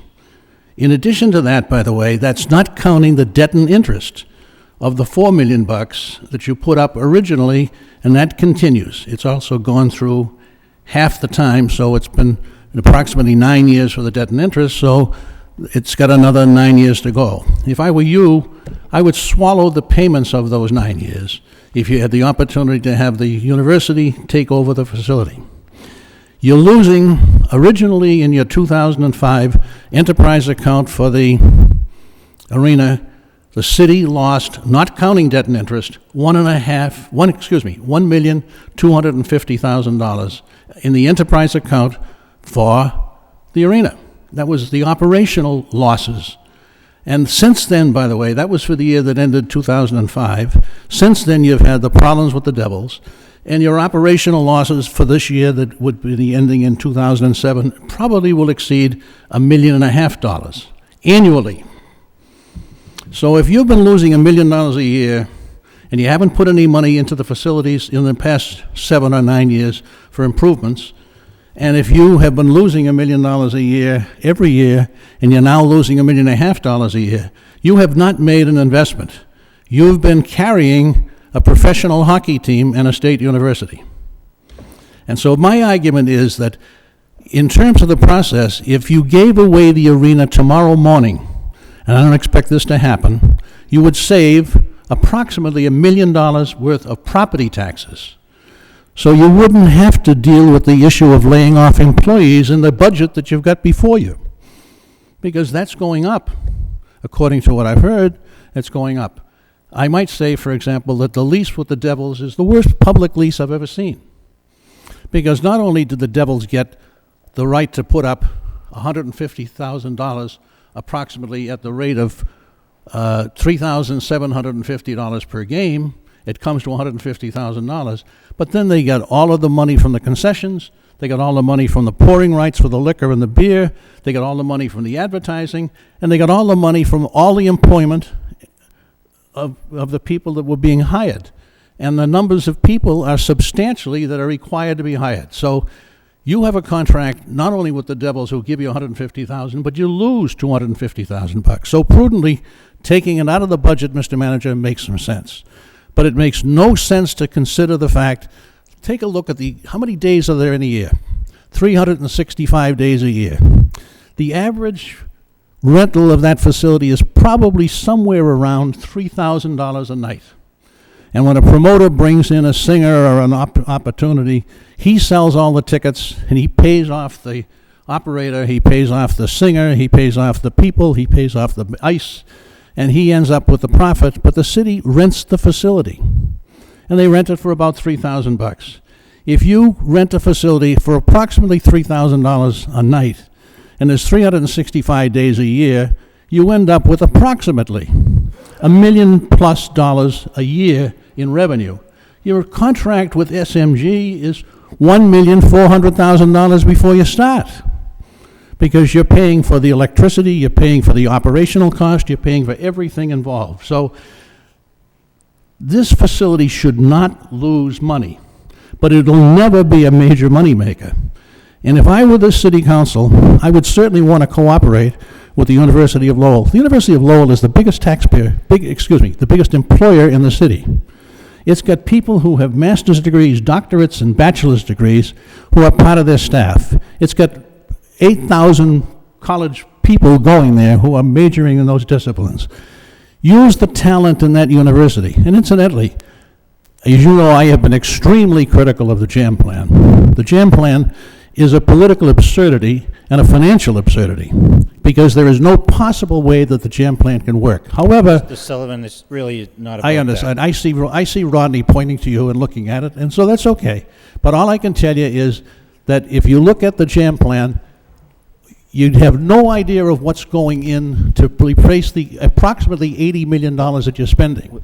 We don't want to talk about the jam plan. You might want to work with the university on the nanotechnology center, because to put condominiums in that place makes no sense whatsoever. Mr. Sullivan, I'm going to have to rule you out of order. You You're all stick right, to you the may. arena discussion, please. You may. I'll talk the next time we have an opportunity to talk about the jam plan. Mr. But in the meantime, the city council should work together with the university to try to get off something that should not belong to the city. It should be worked and imposed and owned by the university, who will do a far better job of running it than the city has for the past 8 or 9 years. Thank you, Mr. Sullivan. Mr. Mayor, I just want to make a slight correction. Mr. Sullivan indicated that the arena's rented out at $3,000 per function. It's $15,000 per function for concerts and things of that nature. Oh, that's good, because those figures are not really readily available, but I would love to see them, because I'd love to see what the revenue is and what the expenses are that the city has to incur for that particular process, because it's not a total revenue stream of $15,000 or $3,000. You got to pay for the police details. You got to pay for a lot of the things that are there, and the electricity and all the rest. So let's listen to Craig. Okay, anything further on this motion? I think if anybody else wants to speak, you ought to. I'd like to I'd like to hear from SMG, Mr. Craig. Mr. Gates, please. I don't know if Mr. Gates is prepared to. Okay. Sure. Craig Gates, 128 Warren Street in Songus Arena. I think I probably live half at 128 Warren Street and half at the arena. Geez, where to begin? I guess I'd have to say probably tunnel vision or walking around with blinders on, because you certainly, Mr. Sullivan, don't have a heck of a lot of your figures or your information correct. I don't know where you get your numbers. I heard you just say to Councilor Caulfield, oh, that's great that they charge $15,000 because those numbers aren't readily available. How do you come up with statements like that if the numbers aren't available? Scare tactics, I guess. But just a couple of quick points. Hey, a couple of quick points. First of all, I have all the audited statements in my office from Anstis and Company, and there's no year where there's been a deficit of $1 million. Actually, we were one of the last statements we had before the Lock Monster deal, the original Lock Monster deal took place. It showed a profit from operations of $88,000, and then the following year, the $250,000 for reduction in the Lock Monsters came into effect, and that started putting us into a deficit. But one of the things, and I think, it's fine to sit and criticize and talk about how horribly the city has run the building, which you go and look at that building compared to many other buildings around. Go down and look at the Centrum in Worcester and take a look at what kind of shape that building's in as compared. Oh, I'm sorry. If you just just address your comments here, Sure. Mr. Gates, please. As compared to what the Songus Arena looks like, and I don't think you can make the statement that the city of Lowell is doing a terrible job of running the facility. And with the city manager taking a very radical approach here, saying that I think it's time to cut our losses and we can't afford to subsidize the Devils, that makes a heck of a lot of sense in that you have 40 dates, and I think in looking at it, just with the business that we gave up over the past year because we couldn't move dates, you're looking at least $250,000 in added revenue to the bottom line, not $250,000 in business, but $250,000 profit from events. You also then get rid of the deficit, which is about $250,000 between what the Devils are paying us and what it actually costs to operate the facility. during their games, you're over 400,000. Then you have to take into account the advertising that the city or the university or a portion thereof would now get, as well as all the concessions revenue that would be coming in from those events. And you're talking about a heck of a lot more income than you're currently seeing. So I think there is, I think you're going to find it at the subcommittee meeting that there are a lot more opportunities than what you realize, especially if the Devils are no longer at the university. I'm sorry, I take my job very seriously. I'm very passionate about it. And I apologize if I've angered anyone over this, but I firmly believe that you guys have a great asset in the arena, and given some of the things that may be happening in the future, I think you'll find that it could be very profitable. Thank you. Thank you, Mr. Gates. I think that's the whole point of the subcommittee hearing will be to analyze the data you have as well as what the manager presents, and we'll take a look at all that. Are we, did anyone want to hear from Mr. Well, Hebert? then, could I then add Al Hebert? I won't go home anyway. Metropolis Road. All right, Mr. Hebert. I'm here because... 5 minutes, right? What? 5 minutes.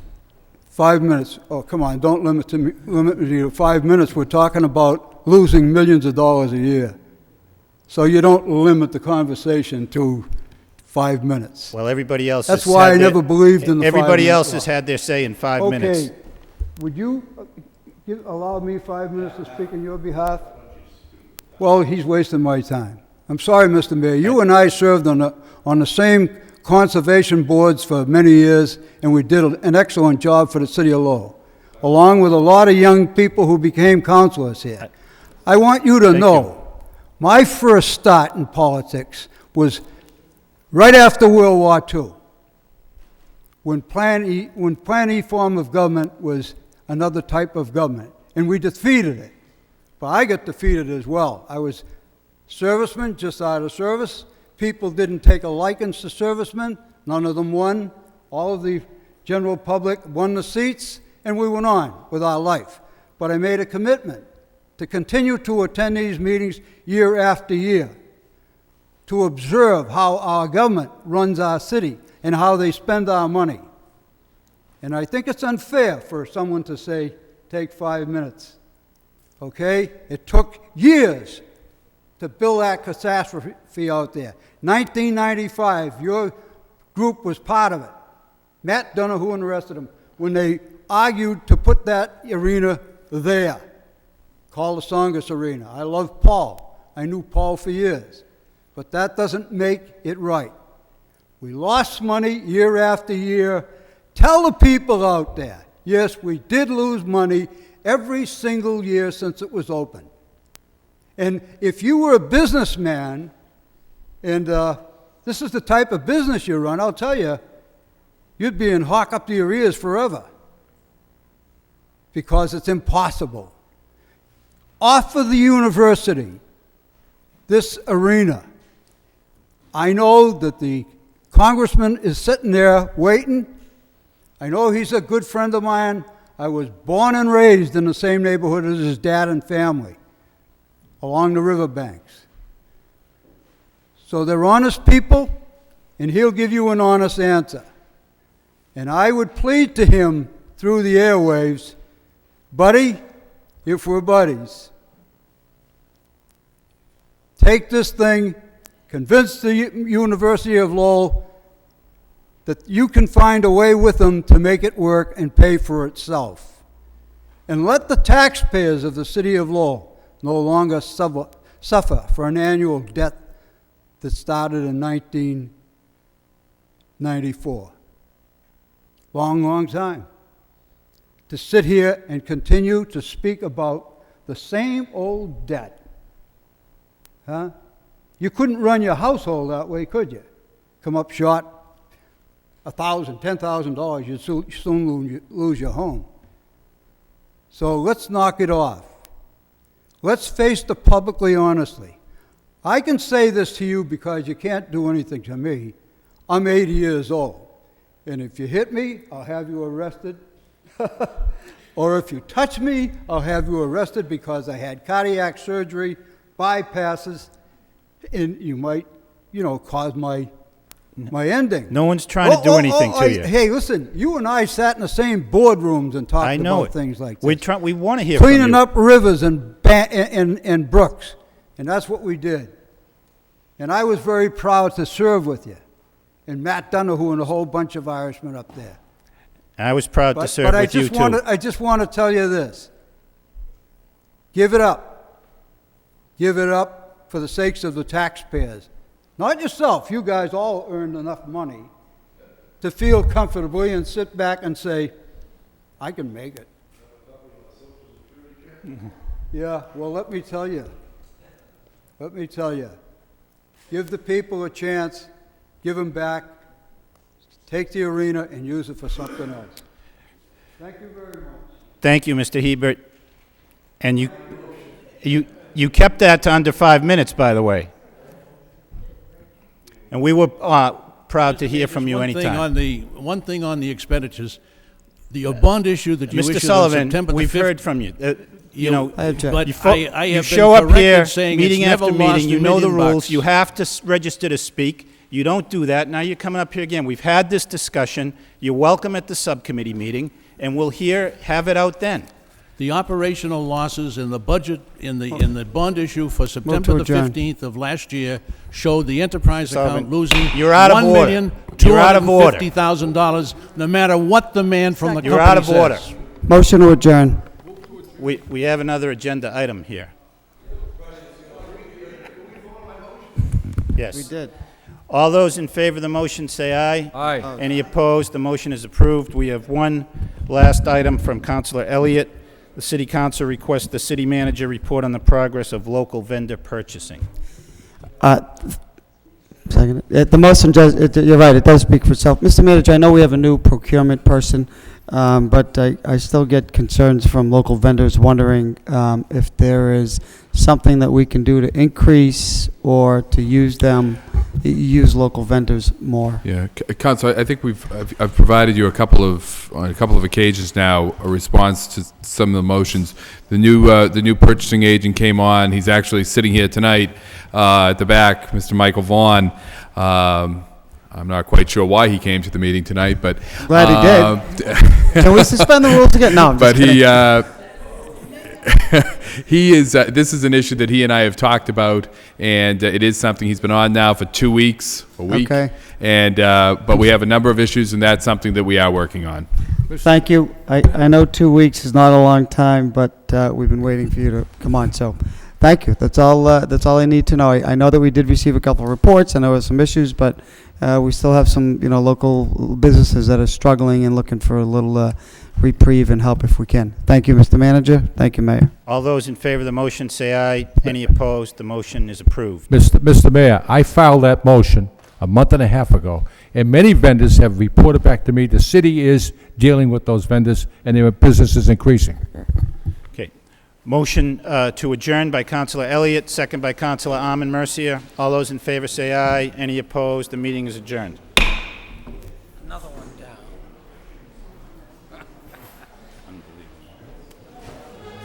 We're getting closer.